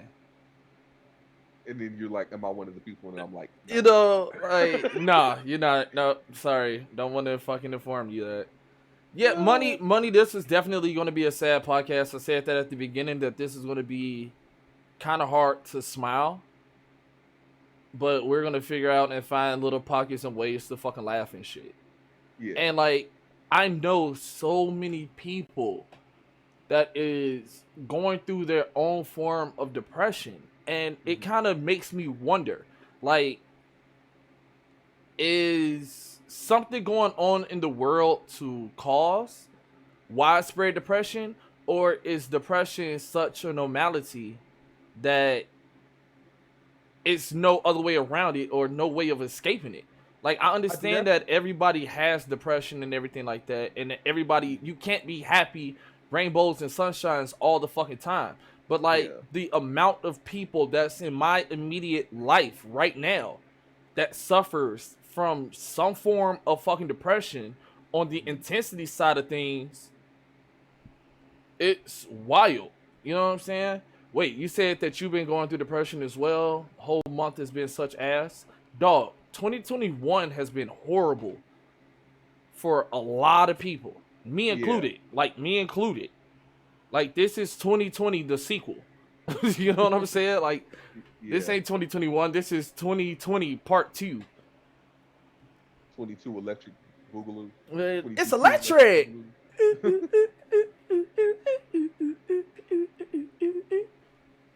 I don't know what the fuck that was. A lot of people have been having a difficult time with the pandemic and things like their lives change. See, like, that's a situational depression. Like, maybe not clinically depressed, not depressed all the time, not wishing you were dead, but the situation you're in particular seems difficult. Like, I had to make no adjustments to my life when COVID happened. I didn't have to change a thing because I work in a hospital, so I was still able to work. I was, fortunate not to have to, try to be let go and have to worry about how I was going to pay my bills and stuff like that. I'm not a super social person, so I wasn't like going out all the time and things like that. So a lot of the depression that a lot of people had with the way their life changed, I didn't have at all. I couldn't even relate to it because I'm like, I'm taking naps and I'm playing video games. It's like we are waving. Like, I know I've been doing that for like the last 15 years. Like, nothing is different. Distancing. I'm like, fuck you mean? I've been social. Like, I try to limit the amount of people that I'm around all the fucking time. All the time. I'm definitely one of those people that I know we had just said that humanity survives based off of you literally just said that too. But also, like, leave me alone. that's kind of the, but even that's false because here I am talking to you after a full day of work about sad shit, No, but see, the thing is that you have your pick and chooses. Like, I can definitely see you being in like the woods in a isolated, secluded ass fucking location and shit if it wasn't for nature being there. I love the nature. The nature can stay there. Yeah, but like the encroachment of bugs and everything like that, I think that's kind of like where you would draw the line at. I love bugs. Oh, well then, hey, you just need a cabin. The caveat I have is large spiders that I didn't already know was there. I don't like seeing a spider, looking away, and then that spider is gone. That's what I don't like. If you're a tarantula, I need you to be where you're going to be at all times. That's kind of my issue. As long as I know where you are, you're not going to surprise me, we're good. And that's kind of my only rub with me. I keep saying that if anything ever happens to my family, I'm just going to go into the woods and people will never hear from me again. And I completely fucking agree and think that is so fucking you. Yeah. Like I do not believe that you're fucking making this shit up or bullshitting at all. No, I would like. A big thing of depression, I feel like, is the fantasy of your death. You touched on it earlier. Like the Yeah. reason you haven't killed yourself is because you haven't found the appropriate artistic way to do it. Exactly. Which in itself is, if you was to look at that as an outside looking in, like that It's is a probably a major red flag. like cry for help. Right. You know, But like you didn't unalive yourself because it's not beautiful. right, no, I get it because like my funeral, if for whoever is taking care of it, if for some reason I have family still alive, Right. I'm like you take me to the woods, you let the animals eat me, and you just don't look back. If I find you spending money on a box and clothes for a death, the way I'm haunting you, Okay, you want to know what's weird, right? So I only fear two things in this world, and that's Mhm. outer space and the ocean. hmm And like I wanted to be cremated, and I want my ashes to go to the two places that I feared the most while I was alive. oh, okay, that's kind of badass. You know, like I can't deal with you in life, but I'm definitely gonna deal with you in death, one way or another. Right. So like half got to be floating around like Mars or some shit, and the other hmm half is like off the coast of Bermuda. You know, like. Okay, yeah, yeah. Or I've seen a meme where this dude was like, he wanted his ashes turned into a record of Mhm. his favorite fucking song, which I That's thought was dope. that was fucking dope. And That's then I dope. seen like a creepy ass one where dude was like, I just want my skull to be on the mantelpiece of the fucking house, and I Mhm. want the rest of my ashes to be turned into like gemstones and put in the eye sockets, so now I Mhm. can be the family heirloom that watches over my family forever on. Alternatively, the one that's judging them, Yeah, like, I see you and you fucking up. yeah. Get your life together. Get your life together. Live your life. Look at your choice. Which I think was kind of creepy. But then, like, that's a great fucking conversational piece. Like, oh yeah, that's my dad over here, and he's been watching us for like, the last 10 years. Right. And I like stuff like that though. Like that's the way to do it. yeah, don't fuck me over. He's gonna hunt the fuck out of you. You're right. Like shit like that. Yeah, I like stuff like that. It was creepy, but like cool. Yeah. So yeah, like I'm on board with that. I'm cool with that. I'm okay with that. Same. Same. Oh, Brooklyn girl decided to jump back into the shadows. I was supposed to be inviting you back. I'm sorry. My bad. My bad. But yeah, like, okay. So I feel like we should try to be some type of help to people. Because like I had a conversation in the Discord about maybe a week or so ago. And one Mhm. of the folks that was in there, I'm not going to say his name, but one of the folks in there was talking about like, hey, how do you guys get over your depression? Because Mhm. he's like, I'm lacking motivation, and I'm just not up to nothing. I don't feel like doing anything. Like, you know, I'm just not into it. And I'm like, Well, dog, you got to get you a surfboard, learn how to swim, and ride the fucking wave. I was gonna say it would help to be able to identify the type of depressed you are. Like, are you going through a depressive spat? And this is just a temporary thing? Are you clinically depressed? Do you feel like this all the time? Do you feel like this recently? Because if you feel like this recently, you may just be in a kind of a rut, But if it seems more serious, you're having serious suicidal inclinations and ideology that may be indicative of a bigger problem. We should probably have had some resources available, some Yeah, hotlines, yeah. perhaps. I literally was just thinking that, Maybe you can but throw some in the Discord for the people. see, the thing is, just like you don't know how fucking depressed you really can be until you're on the suicide hotline at 3 o'clock in the morning and they fucking got you on hold playing elevator music. You did it at 3 o'clock. I did it at a very calm 11 a.m. Well, see, I'm a night owl. I don't sleep. You know what I'm saying? Like I could be up for 18 to 20 hours a day and fucking function perfectly fine. Mm. But Same. Same. But the thing is, it's like at that point in time, everything, all the emotions and shit was washing and rushing over me at that point. It was raining. I sat in the fucking car. I had my fucking knife. And like, this is a last ditch fucking effort. You know what I'm Yeah, saying? that's because it was 3 a.m. But it's the suicide hotline. Like, people aren't fucking depressed that, you know, like, I feel like that should be 24 hours type shit. Like, that should be like 911 almost. I feel like it definitely is, though, isn't it? Yeah, because I got through and I got put on hold. Like, I got put on hold too, but it was fine. but no, it was not okay. Because, like, in that instance, in that moment, while I'm on fucking hold, I could have fucking took my knife, stabbed it into my fucking carotid, and twisted. Yeah. That's a And definite way of making sure you don't come back.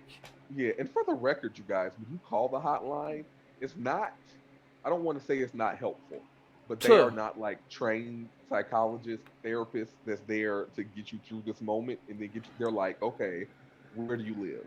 And then you tell them where you live. And they're like, okay, well, these are the resources available to where you are now. And Or, remember, or you they are important and seen and goodbye. It's and they, kind of like that. or they call the police and they pull out with a wellness check. That is, I think, if you alarm them when you're on the phone. I've definitely had that happen before, and it pissed me the Yeah. fuck off. Well, here's the thing. Like we talked a bit earlier about where personality ends and mental illness starts and the difference and stuff like that. You use a dramatic bitch. Like the drama is very and not even in a bad way.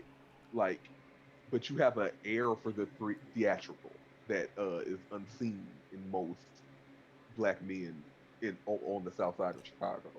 I am Like, definitely a dramatic bitch at times. yeah, and like I said, it's not even a negative. It's just how you are. Like, I'm dry as fuck.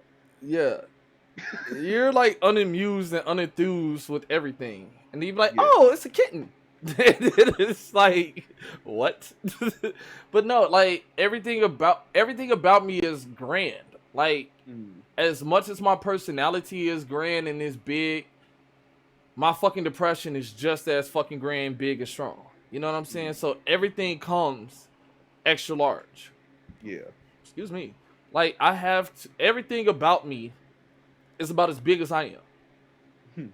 You know what I'm saying? So like, I got 6'4" arrogance, and then I got like 6'4" depression, and like that's a great fucking fight to watch. I promise you. Is it though? Yeah, because depression be fucking up my goddamn confidence, like beating his ass. I know. Beating I have his ass. We have ass. each other on Snapchat. I can see Yeah, it. yeah. My snap and see, like I use my Snapchat now. Mm. Okay, because like Facebook, I can't say shit no more because like I came up in the era of me saying some really fucked up ass shit, and like I'm gonna get fucking Facebook jailed immediately if I pop off like I did say 3 years ago. Also, your whole mother is added on there. And see the thing is, it's like she texts me and shit, right? Like Khadidra is fucking texting me like get off of Facebook, and I'm like, yo, fuck off. Like I will fucking block you. Do not fucking play with me, lady. I like your mother so much. She is so funny. My mom. Yeah. Khadidra is a hoot. She is definitely a fucking hoot. Right, but to circle back for a second, I would say, okay, so 2 early signs of depression that I ignored for years was difficulty getting up and out of bed in the morning, and not just in the I don't feel like going to work or having responsibilities kind of way, like you were having difficulty separating yourself from the mattress. Yeah. And not enjoying things that you used to genuinely and heartily enjoy. Yeah. Like, and I see a lot of that in the Mortal Kombat community. People play the game for so much and they're like, yo, this shit is not fun anymore. That might just be Mortal Kombat because I've been there. Yeah, Mortal Kombat definitely kills your fucking happiness. Mortal Kombat is a stressful experience. But I went to let me tell you this real quick. I was beating people ass on Guilty Gear yesterday, right? Okay. Until Sato Emilia. Yeah, no, it was a May. It was a May that did me in, right? And stopped here. Stopped here. She is, and this motherfucker tried to spam me, and I'm a Kai main, so I'm like, okay, well, I'm gonna zone you the fuck out, bitch. Fuck you and your dolphin. And I got elevated, and I've been fluctuating between like 7 and 8 as far as my floor go. And I got into this fucking lobby, and it was like, no matter what the fuck I did, I tried to enter in again and go out and in and out. It was literally nobody in that bitch. So I said, all right, you know what? Fuck it. I'm gonna go play Mortal Kombat. And it was so fucking slow. Like, I was over here beating people ass on Mortal Kombat with ease. Because I'm like, I see everything. Like, I can see it coming. It's the craziest thing in the world. But yeah, definitely a good sign of fucking depression is doing things that you used to enjoy and not getting any joy in it. That's why I don't draw anymore. Man, I used to be a great artist. You used to draw a lot, yeah. Yeah, I don't draw anymore. Completely from like 17 to like 26. So fairly recently, I was playing video games and just not enjoying it. And if you know me, you know video games are my shit. You're the whole reason. You're the whole reason I know about Shin Megami Tensei. Yeah. That'll make you depressed. Yeah. So, right. How well you're doing. Right. Digital Devil Saga. The flux. The flux. In like a good way, almost. Flux. By the way, speaking of which, I gotta go buy fucking Catherine. I think I might stream Catherine. I might stream Catherine. There's a video game called Catherine. It's made by Atlas. It's on sale, super cheap right now. It is excellent. It is an amazing game. I beat it on fucking PlayStation 3, and it took me forever to fucking finish it. But it is such a good game. It's a challenging puzzle game with maybe some RPG elements just because of how strong the story is. And you get to kind of choose the way that the game goes. Yeah, and you basically play as a fuckboy trying to either be better or not get caught. And I don't want to spoil anything for you, but it is a fucking... That is literally the fucking aspect of the game. You are a fuck nigga, and you're either going to get caught or you're going to get really proficient in cheating while trying not to get killed in your fucking sleep. In your sleep, right. Yeah. As a sheep, yeah. Do not trust the sheep. The sheep are bad. Even if you don't buy it, look at a let's play of it so you can see the ending of the story. It is so excellent. Or you're already here, you're on Twitch. Search Twitch for people that's playing Catherine. Oh yeah, that too. It is really it's great. Such a good game. Shin Megami Tensei don't make bad games. They don't make bad games. I've never played a bad Shin Megami Tensei game. Not one. Me either. Not one. And I played a lot of them. Yeah, I've played all the Western released ones. Did you play the what is it, Raido? Yeah. Yeah. The detective. Yeah. In old timey Japan. Yeah. Great fucking game. And the music is always on point. The fucking writing for the storyline is fucking amazing, and all the graphics is great. I said, if you're feeling depressed, listen to the Persona 3 soundtrack. Tell me that you don't become full doom. Heartbeat, heartbreak. Doom. It is just excellent.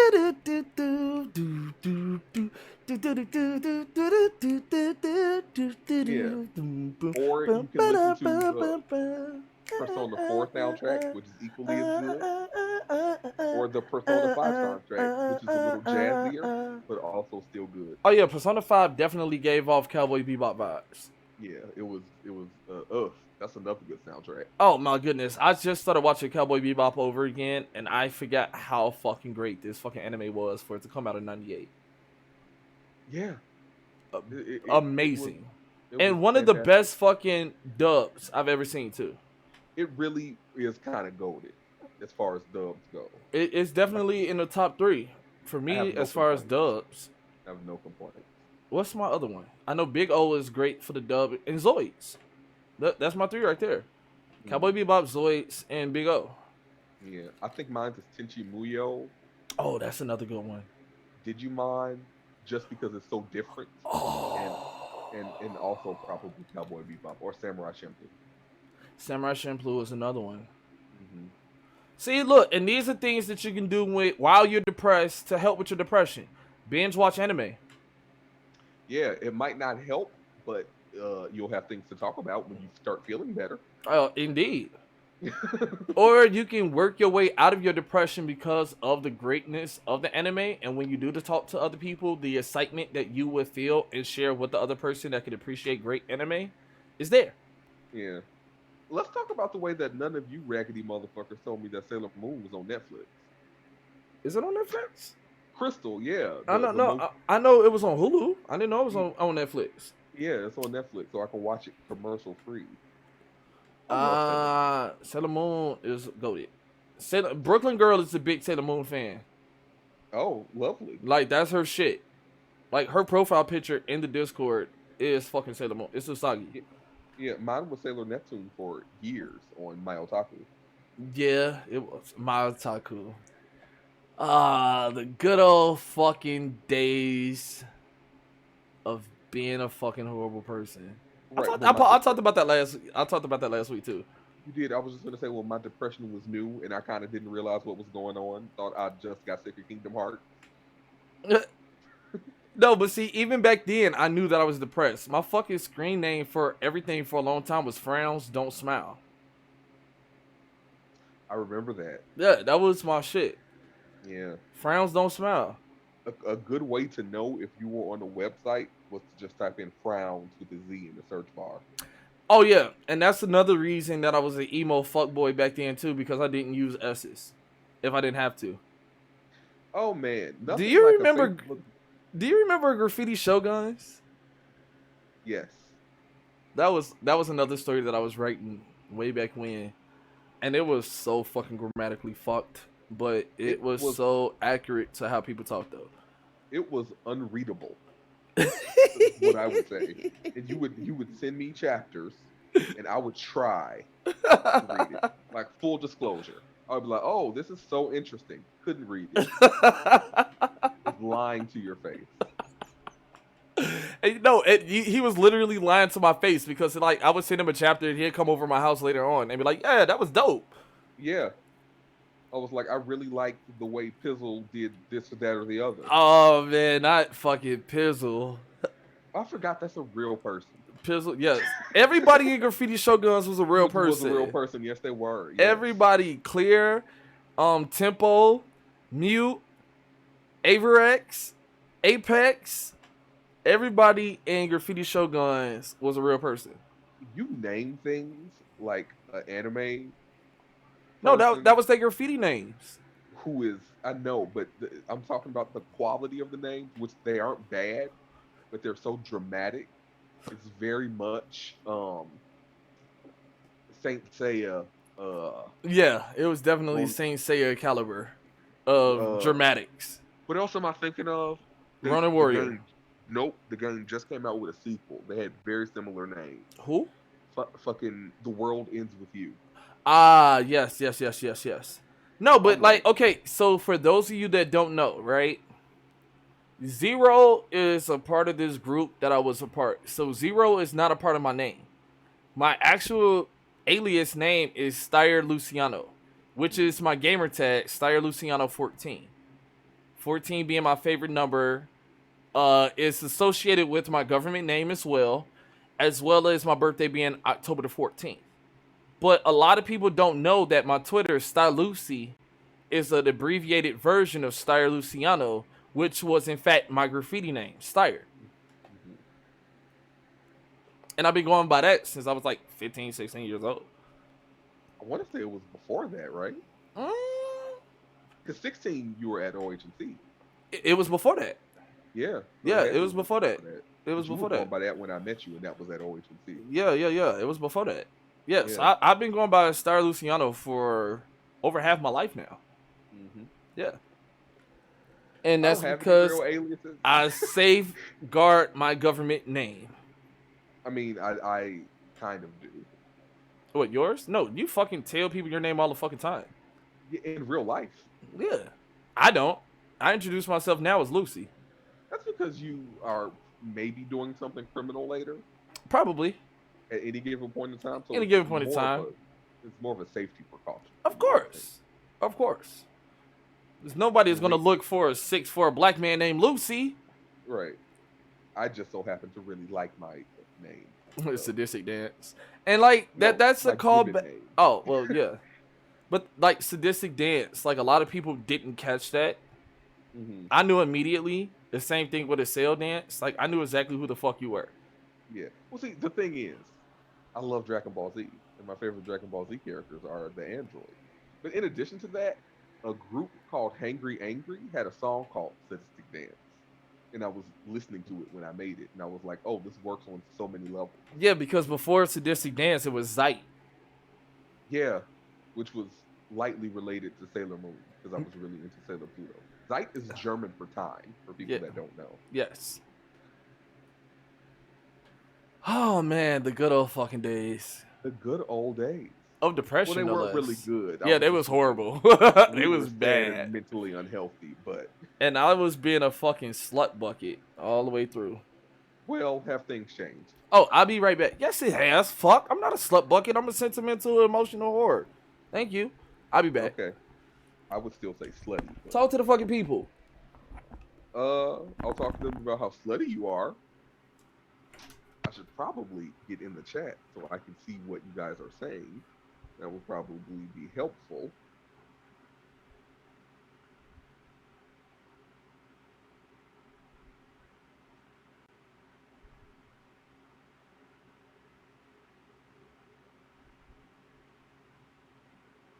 Hmm.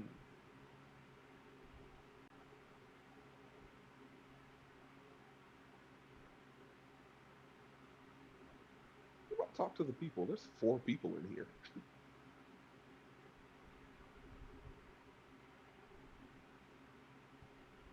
Oh, what's that reverb? I can hear my voice. That's weird.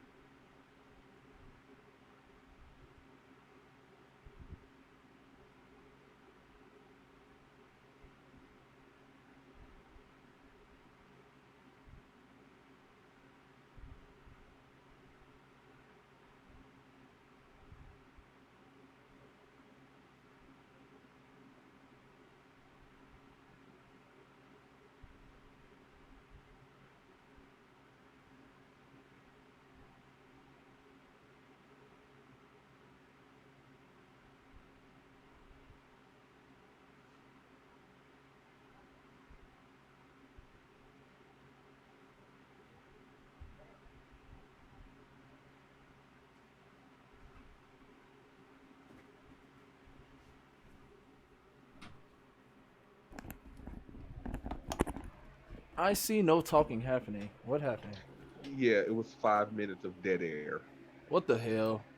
You were supposed to be talking to the goddamn people and shit. There's 4 people in here. That's beside the point. It's people that stuck around. These are the constituents. These are the assorted fuck fans. These are your fans. They're not These here are- for me. They're here for you. These are absolutely your fans. Oh wait, I opened Twitch so I can see the chat, and now I'm getting all this reverb and I can hear myself. It's terrible. Okay. Turn it down, fool. Yeah, like I know how to do that. The volume on your fucking phone? Oh no, I don't think it was that. It was the echo of having to hear myself say it and then hearing it back off of Twitch. That's what I'm saying. You turn the fucking volume down. See, I feel like we're in a precarious situation with. Just stop Fine. it. No, I'm not stopping nothing. Fuck that. Fuck What are we that. stopping? I don't know. Oh, Oh, she's talking about we're here for both of y'all. No, they're sadistic dance fans. these Because are I your fans. no, they're your fans. Because like they're here for my bullshit, but they're here for you to fucking fact check me. They're here because you tricked me into joining a Shadow Society spinoff. I did not trick you. Yeah, you didn't trick me at all, but that's the story I'm telling people. Right, just like you're responsible for all of my motherfucking success. I take full credit for the Shadow Society being the success that it is. Did I participate? No. Not Do in I the talk to slightest. chat? No. Have I helped you with anything? No. Am I taking absolute full credit for it? Completely. No way. Why are we gonna fight? Why is everybody trying to fight me? Like, Brooklyn Girl, if you was to try to fight me, I'm not even gonna fight back. I'm just laying down on the ground. Like, that's what my depression was at. Like, it was a meme going around and shit like that, talking about what would you do if Jigsaw from Saw was to catch you.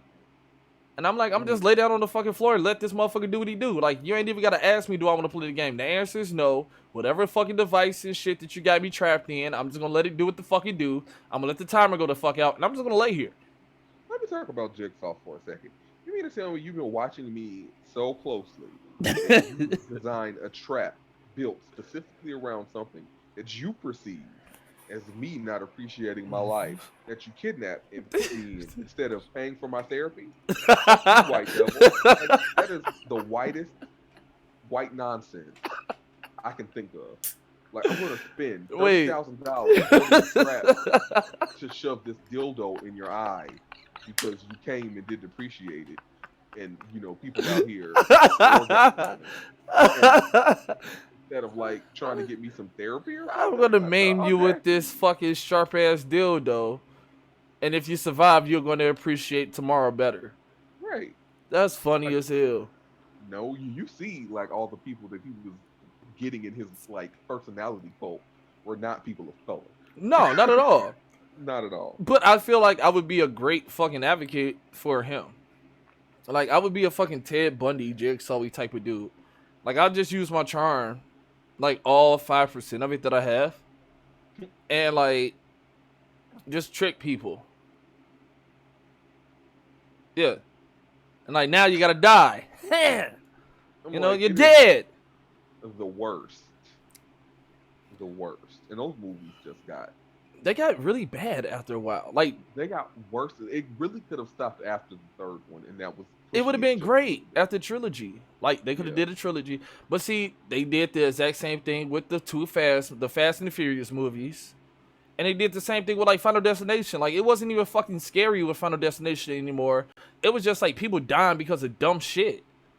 Well, yeah, I think Final Destination, are a little more self-aware than, like, Fast and the Furious. I think Final Destination is like, okay, how can we kill somebody with a rat trap, a Pokemon card, and a Britney Spears CD? It was like Evil MacGyver and shit. It was Death have seen one episode of MacGyver, and he was like, oh, we're doing the thing. Right.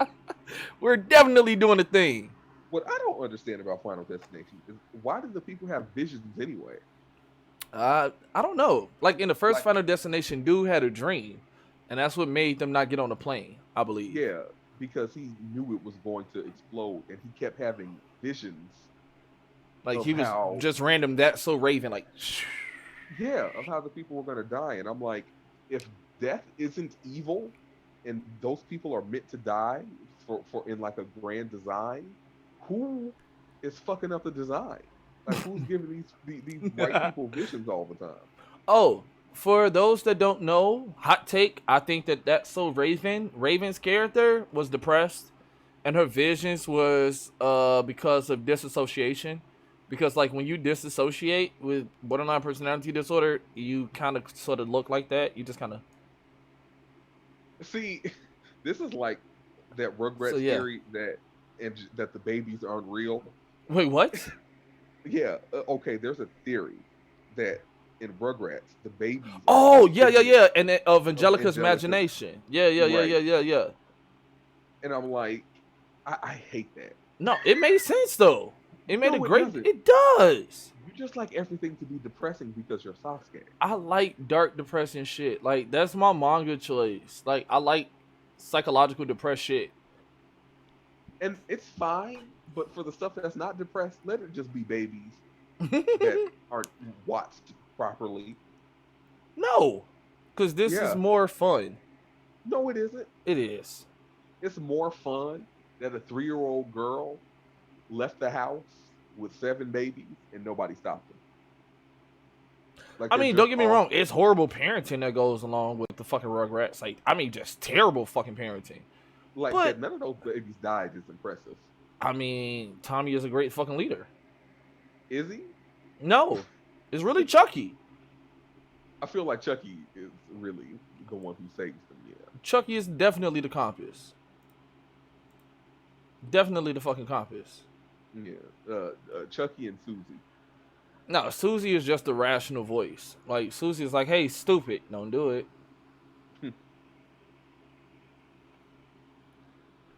I probably need to blur this shit out because I'm not getting paid by these bastards to fucking drink this shit on camera.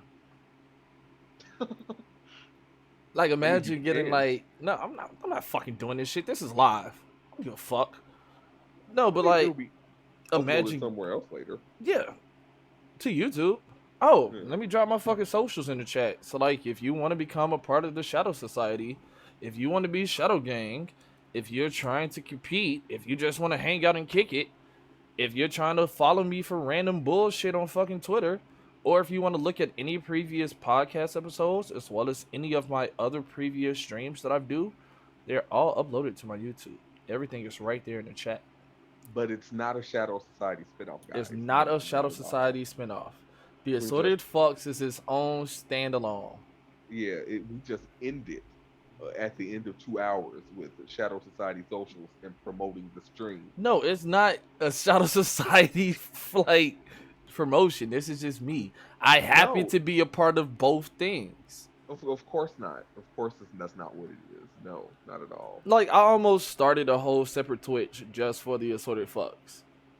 But then I That would've been realized, too much. yeah, it definitely would have been Yeah. a lot of effort. And then I'm like, well, I have no fucking following for this. Like, the only reason that the Assorted Fucks work here is because people know my fucking voice a little bit. And, like, they come back and shit like that because they like me being a dickhead. Yeah, I was literally, like, before we decided to do it together, I was literally going to raw dog just me recording and uploading it to, like, YouTube and Spotify and letting nobody find it. You know, that's probably the next step that I do. I try to get this shit uploaded to fucking Spotify. Oh, yeah. I Yeah. think that'll be the next step. So Not that this way, episode, no. there's 3 minutes of dead air. I mean, it's always some type of like YOLO-ness. Like last week, I spent at least 45 minutes talking about getting a fucking dress. Which, by the way, this past week, you get to see that I am not the only dude that had that fucking thought and ideology. I told you weren't. No, but I'm just saying, like, it's just weird how the cosmos, like, dropped this shit off into your fucking lap. Like, it's almost like how Google fucking adds shit to your shit. Like, with the ads. Like, I heard you talking about wearing a sundress. So now I'm going to give you all the sundress content for Yeah, dudes. See, you're not spending enough. See, we spend time in different sectors. It's like, I'm spending time in a sector where men are not really concerned with gender identity. And so they're in dresses all the time. So I'm like, oh, people wear dresses all the time. I wouldn't wear a dress because I feel like if I got into a fight, I'd be too exposed. No, see, you got to hike that motherfucker up, bow your knees and shit like that and get, you know what I'm saying, get into your stance. You got to square up at that point. No, see, that's what I meant though. Like, I want the shit protected. But you don't fucking fight. You don't. I could not imagine you getting into a fucking fight. Oh, no, I'm not going to fight anybody. But if somebody wants to fight me, I'm defending myself. Of course. You know, and I don't want to get caught in a sundress is what I'm saying. I mean, no. And see, I had that conversation as well. I have to have the fucking purse with the motherfucking blicky in it. I'm not fighting nobody. You did say you wanted a messenger bag, I think. Yeah. What are you doing? It looks like you're rolling a blunt. I don't fucking smoke weed. I'm getting messages and shit like that. Oh, okay. Always fucking busy, always fucking working. Always have somebody trying to talk to me about some shit. Which don't work well with my depression sometimes. Are you trying to circle back at the end so we can be? Yes. It has to go full circle. That's how we do things here. No, it doesn't. Last week we were spinning for an extra hour almost. It was over. It was almost like an hour, almost 2 hours extra because we did like a four and a half, 5 hour fucking podcast. Made up for the Saturday we missed. Yes, that's what we did. And it was great fucking content too. And we It did did. talk about the fucking topic for a great deal of time. Like, we yeah. spend a lot of time on the fucking topics and then shit just go completely fucking off the rails. We do. Sometimes we get back to it in the middle and it goes off again. But listen, that's why the fucks are assorted. You know what I mean? It's like that closet door that slides and shit like that. It gets off track and then you got to lift it and push it and, like, use a little emphasis to get it back Yeah. on. Yeah, it's just like Elbow that. grease. Yeah. Which I've never understood the fucking saying elbow grease. That is I weird. have no idea what it means. Like, why is your elbow greasy? Who has a greasy elbow? What the fuck are you doing to procure a greasy elbow? If anything, elbows are a little ashy and they require a little extra care. You know, it's the opposite of fucking greasy. Yeah. So how does that work? How did that become a thing? I don't know. I have no idea. I might have to jump on the Google machine for that as well. No idea. Maybe it was a product or something. Elbow grease? Yeah. Like that'd be a dope ass name for fucking for lotion. Elbow grease. Yeah. Specifically for elbows. If you use it anywhere else, you die. Like, that's dope. That is like, yes, only for elbow application or else. ... Like, don't try to put this shit on your kneecap. You're gonna have a bad time. Mm. And that's interesting. I gotta look that up as far as the origin goes. Kneecaps are the elbows of the legs. It is, but this is elbow grease, not kneecap grease. Not kneecap grease, yeah. You know, like, there's ramifications with you breaking the fucking rules. Mm. Now you have one less kneecap, you know? Or something. Or maybe one too many. Oh, that might be good too. Now you have 3 of them. Yeah. On one leg. Good old body horror.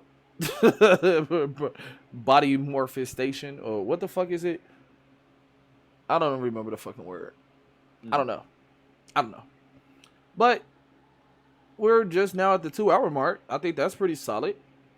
Yeah, I think I noticed that whenever we get so far off topic, it's usually the end. Yeah. And it's just a matter of, are we going to just keep talking? Well, I mean, like, for whatever reason, people like our fucking jargon or whatever. They just like us fucking talking. Which still is trippy as shit to me, because it's like people are literally been here for like 2 hours just listening to us say whatever the fuck we say.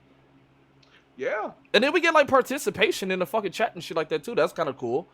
Yeah.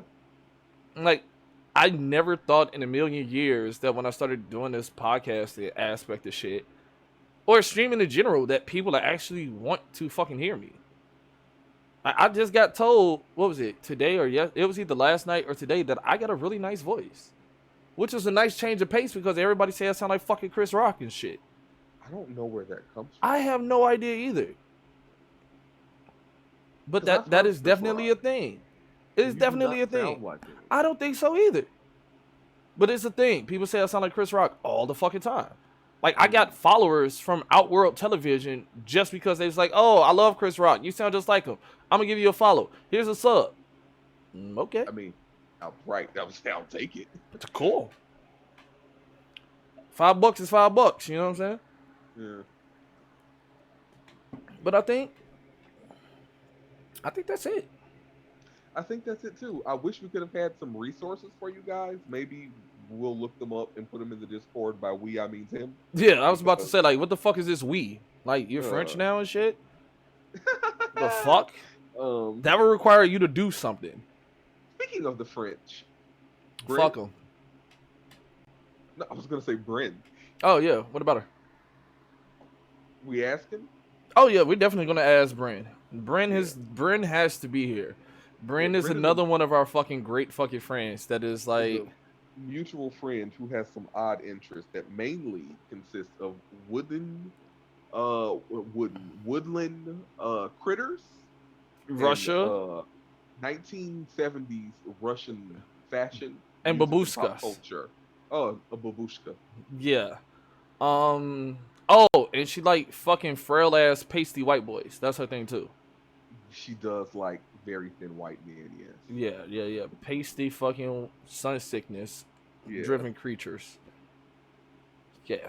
So, but Bryn is a fucking hoot. She's fucking intelligent. She's smart and funny as hell. She's very funny, yeah. So, like, we're gonna have to talk to Bryn. We definitely have to talk to Bryn and get her on. We can message her after this. Oh, you can message her. Why would I message her? Because I could. I mean, right. Because you could, motherfucker. I was. The fuck? That's why. Better and older friends. I met Brand maybe a year before her. You did? Oh, really? Yeah, I was on Vampire Freaks for a while before I told you about it. Well, yeah, I know that. I was barely on Vampire Freak. Yeah, I was on Vampire Freaks for a long time before. That's why I assumed you were better friends with her. It was about a year or so before you met her. Oh, okay. Yeah. So you're right there with us. I had no idea. I did not know. I was not expecting you to add her on Facebook. It's so many people from fucking Vampire Freaks that I wonder about. Yeah, I was just gonna say I wanted to steal one of your friends for once. Who, Brent? Yeah. Wait, Like, what you mean steal one of my friends for once? What friend of yours have I stolen? Plenty. Like I'll add somebody and then you'll see them in the comments and realize they're cool, and then suddenly they're popping up in your comments. Oh, you talking about Bill? Bill, Cassie. Cassie. Who's Cassie? Oh, from the My Otaku days. Cassie. You would have to go back and read My Otaku to see it. I'm trying to remember who the fuck Cassie is. Well, I was much closer to. I wonder how she's doing. She was a very good friend of mine back then. Yeah, because like most of my motherfucking memories, just like if I was trying to fuck on them or they were trying to fuck on me, especially when it comes to a woman. How gross. It's the truth. Especially back in those My Otaku days. What if you back in those days? That's back in the now times. Fuck off. I said, well, why don't you try to be friends with a woman outside of Brent? I have a plethora of friends that are just women. Do you? I do. Do you? I do. And you've never seen their vaginas? None. I have a lot of them. Okay. I don't feel try like to that's fuck. a lie. But okay. I don't try to fuck every woman that I encounter. Well, I know you don't try to fuck every woman that you encounter, but I feel like a lot of the women you befriend are women you're later trying to fuck. No. No. Okay. It just so happens that a lot of instances that has occurred, I ended up fucking somebody. But that was never the intent or the angle or the goal. And most of the time, it's never me that's actually doing the fucking attempting of the fucking. They want to fuck on me. But you oblige them. I mean, sometimes. So, mostly. No. Yeah. You try to paint me out to be some type of horrible strumpet, and I'm not. Rake used to literally be in your signature for when you finished patron saint of all rakes. Yes. But that was a long time ago. It was. I'm a changed man. I'm a changed man. I don't think so at all in that respect. I am definitely a changed man. Like, I still feel like you be hoeing. I don't be hoeing. Okay. I don't be hoeing anymore because I'm trying to find love. So like, and then like the couple of instances where I were out here fucking women, they tried to unalive me. So like, what I'm saying, I don't think it's necessarily bad that you hoeing. No, I'm not. But I'm not. But I'm not. Fact. That's the thing. I am not. I'm trying to be happy. I'm trying to find one woman that let me slut her out and we can do freak body shit together. That's it. I feel like everything you just said is leading to the hoeing. It's not. It's not, because I can't go out and fuck every woman that I encounter. Because I realize the value of my dick in particular. Boom. There we go. My dick. Because no Assorted Fucks episode would not be complete without a Wesley Snipes reference, me talking about my dick, and somewhere Chris Benoit existing. But I realize the value of my dick, and apparently it's a precious commodity that a lot of other dudes aren't privileged of administering. So now the demand is high, but the supply is low. So now I'm charging like a motherfucker. I feel like you're meeting the demand just right at where it's at. No, I'm not. I'm not. I mean, okay. Okay. I shit you not. I am not whoring. Sure. I usually be at the crib or I'm out at the bar. That's about it. Right. You can fuck in both of those places. I definitely could, but I'm not. Because I'm not the person that has meaningless sex. Okay. Well, we're telling lies now. So no, I'm not telling. What lie am I telling? What lie am I telling? Every woman that I've had sex with, it was meaningful. Okay. You think that I'm some type of fucking emo hoe and just out here just handing out fucking dick like fucking candy at a parade? Yeah, No. that's literally it. How And a the fuck Sasuke this? too. In a Sasuke cosplay and shit like that. Yeah. But it's not. I shit you not. I am not out here whoring. Do I you know haven't what been a just whore popped in a into my long. mind? What's that? C2E2, C2. Ooh. right? Like it might be on the agenda for next March. It might be. Yeah, because things are kind of opening up a little bit. You think they're gonna move it? No, I think it's still going to be at McCormick Place. Oh shit! I might have to go then. I might actually Yeah, go to that. yeah. I was thinking the same thing. I had meant to go. Uh, uh, uh, 2020 was supposed to be my year. Yeah, And what 2020. I happened? was supposed to do a lot of shit. I was supposed to go to fucking what the fuck was the offline event that was in Schaumburg? Oh yeah, you mentioned that. I You were supposed to go to Dragon Con too, weren't you? Yep, I was definitely going to that as well. I can't think of the name of the offline event that was in fucking Schaumburg. I can't think of it. It's on the Combo Breaker. There we go. And I was just saying that Anime Con too. You wanted to go to. I was supposed to go to Australia. Damn, that sucks, Dilly. Yeah, that does suck. That sucks. And see, if I go to Australia, I know I'm not coming back. Especially if I can get that close to New Zealand, I'm not coming back. I know I can't go to Australia because The spiders, aforementioned spiders popping up the out of spiders, nowhere. yeah. Yeah. No, but like if I go to fucking Australia, New Zealand, it's over with. I'm not coming back. I'm done. Mm. I'm done. And I hope that whomever it is, if I'm in a relationship, decide that they want to come with me because I will replace your ass with an Australian woman. I don't care. They have accents. It's over with. I would literally go. Accents. I don't know. That is my non-sexual attraction thing. Like glasses and accents. Why? I don't know. I have Not that- no again, idea. Not that either of those things are bad. It's just so. I have no idea. I think I pay attention to the way that people talk and enunciate certain words and shit like that. It's a thing. Like sonically, I can't be around or date a woman that I do not feel like their voice is pleasant to listen to. That I can understand. Like but you could be like a baddie, like you could be sexy than a bitch, body out of this world, intelligent, all that shit. You have a voice that I do not find sonically pleasing, you're done. That I get because I'm also kind of very sensitive to sound, not to that extent. But you like every accent of a woman. Because if it's not something that I'm accustomed to or typical, then it's exciting and it's exotic almost. So Oh, like okay. I love like the New York accent on women, some women. Because some New York women sound like grown ass fucking men. That shit ain't sexy. I feel like New York women sound like somebody about to beat you to death at any given point in time. And I wouldn't put it past any of them New York women for actually trying to do that shit and being successful. Same. But like the New Orleans accent, for example. Oh man. Oh, when I was living in Houston, I got into a lot of trouble. Well, that's what I was going to say because most people have a specific accent. Oh man. Or I like chicks with Mexican accents. Yeah, man. That shit too. Like a Latina accent is sexy. You like every accent. Like I don't think anyone would ever call a Scottish accent sexy. But I feel like you work towards it. Oh, it's a chick on fucking TikTok. I'm gonna have to send you one of her fucking videos. And when she was just talking, I just said, Oh yeah, the British accent, that's another one. That's another one. Like I'm not even gonna lie, like that was part of the reason that I even started following Lady Valentine, and then we got cool.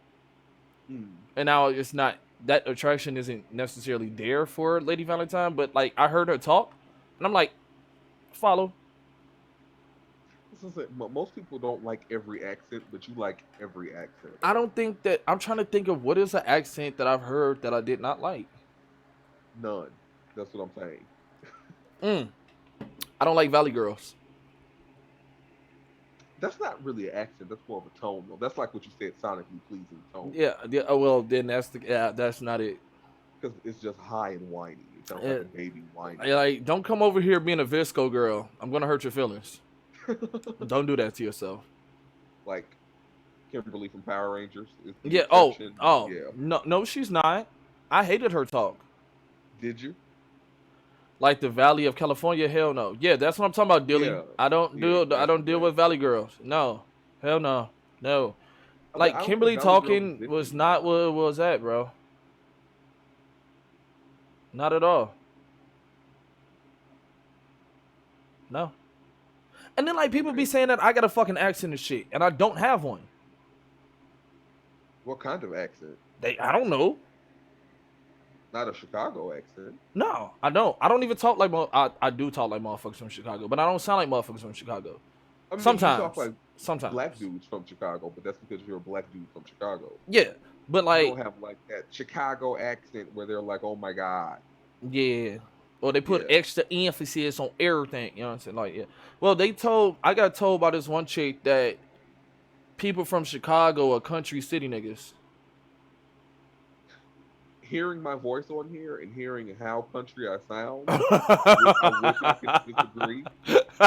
No, like I couldn't disagree either, but it was definitely one of the type of things that you think about, like, well, fuck. And then you hear like people from St. Louis talking. I'm like, yo, y'all are not that far south. Why are you sounding like that? Just That's the one wild. time I listened to country grammar the other day, and I was like, "Good God!" I'm like, "This is a midwestern city." Right, right. And then like St. Louis and Chicago are like cousins and shit. Kind of, yeah. I mean, what is it? East St. Louis is in Illinois, isn't it? Italian Oh, accents. How do I feel about Italian accents? I don't know. I don't think I've talked to a lot of women in person that had Italian accents. But I've talked to women that had motherfucking Ukraine accents. Ooh. I was friends with a girl from Ooh. Ukraine who was into the weirdest. I'm not gonna say weird, into the most atypical type of body. Um, what should I say? Body modification. She was super into, when people put like those hooks in their Oh skin yeah, and the little hang. hanging shit. She was super into that. And I was going through my Twitter, and I was like, I wonder what happened to this girl. She was so cool. I had a friend that was over there in Slovenia, and her name was Sarah, and she was like a model, and she kind of looked Hmm. like Lady Gaga. Okay. Yeah, and I don't know what happened to her either. Yeah. Internet friendships, man. They just people Just poof. disappear. Yeah. Man, it's sad because I It used to talk is. to her all the Life is. time. Like I remember conversations with her. Like I was explaining to her what Thanksgiving was, Oh, okay. and she like, "What the fuck is that?" It's like an American holiday where we celebrate genocide. Right? It's a colonizing holiday where we celebrate the fact that we almost eradicated an entire race of people, Yep. And haven't treated them right since. but we got food from them. We did absolutely Well, we didn't uh do anything because we're not colonizers, but you get the sure gist. aren't. But you get the gist. Americans, Americans, white immigrants Right. abused their charity and then fucked them over. Like, oh, you cold. Here, take this blanket. Die, die, die. It's like, oh, you don't know what syphilis is? Well, guess what? But yeah, she was from, I think, I'm not gonna say Croatia, but Eastern Europe. And then there was another girl from Australia and another girl from the Philippines, and we would talk and bond over J-pop, actually, of all things. And I don't know what happened to any of the three of them. Like all of their Twitters have been taken over by bots. Oh, wow. Yeah, so I have no idea what happened to them. Well, you kind of just get bored with shit. Like, that's what happened with me on Tumblr. I used to be on Tumblr all the fucking time, and then all of a sudden, just one day, I was like, nah, I think I'm done. I still am. People were talking about freezing titty on Tumblr when they got rid of nudes, but it was like I wasn't seeing that much porn anyway. Oh, I've seen a lot of fucking titties on fucking Yeah, Tumblr. I know you did. You sent them to me. Like, oh, look at these. This is a great They, pair of tits. they were all beautiful and lovely. There was gorgeous fucking boobs. Beautiful fucking boobs. Didn't know Great who the boobs. fuck they belonged to. No, they would be disembodied boobs. It would be just the boobs, but they Just would be titties. lovely boobs. Yeah, just titties. Sometimes that's all you need. Sometimes that's all you need. Yep.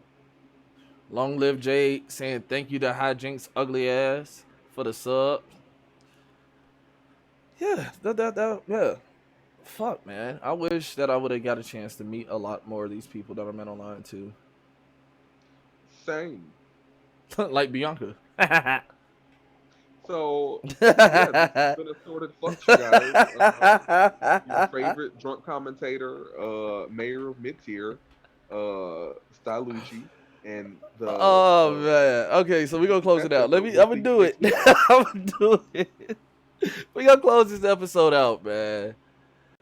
And as always, it's your favorite drunk commentator on Twitch, the mayor of mid-tiers, Dr. Doom's evil doppelganger, your toxic Damn, Shadow I forgot King. that one. You definitely did. The toxic Shadow King himself, Zero fucking Lucy. And joining me on the mic is Mr. I am not impressed with anything. I have no kids and my rent is fucking paid. The Luciano fact checker, Sadistic Dance. There's no curse word in the middle. It's just sadistic dance. No, I didn't say sadistic fucking dance, did I? No, I was just saying. Oh, yeah. Just People were looking for it. just sadistic. Sadistic motherfucking dance. There we go. Yeah. In my That's not what commentator it is, voice. My commentator voice. Right. I realized that I have 2 different voices and shit. Well, 3 actually now. But like I have my commentator voice and I have my everyday talking voice and then I have the voice. The commentator voice is the SoundCloud hype man voice. No, it's not. Yes, it is. No, they was like, yo, Lucy, hype as fuck. Thank you. I don't talk like this normally. Yeah, that's the SoundCloud hype man voice. Well, I mean, you got to make it exciting and shit, you know. Yeah. What type of commentator? You don't want nobody to commentate like this. And okay, then he punched him. And then he kicked him. And then he teleported. And that's blood. Nobody want to hear no fucking commentating like that, man. I would love that. ASMR commentating. Right. But yeah, I think that's the episode, y'all. Yeah, I think so too. Yeah, thank you guys for coming in. We'll be back again next Saturday, 5 p.m. Central Standard Time, provided that everything goes accordingly. Yeah. So drink more water, stay hydrated, say no to drugs unless it's your trusted drug dealer. Look both ways before you cross the street. This is Lucy. Y'all be good out here in these streets. Peace. Bye.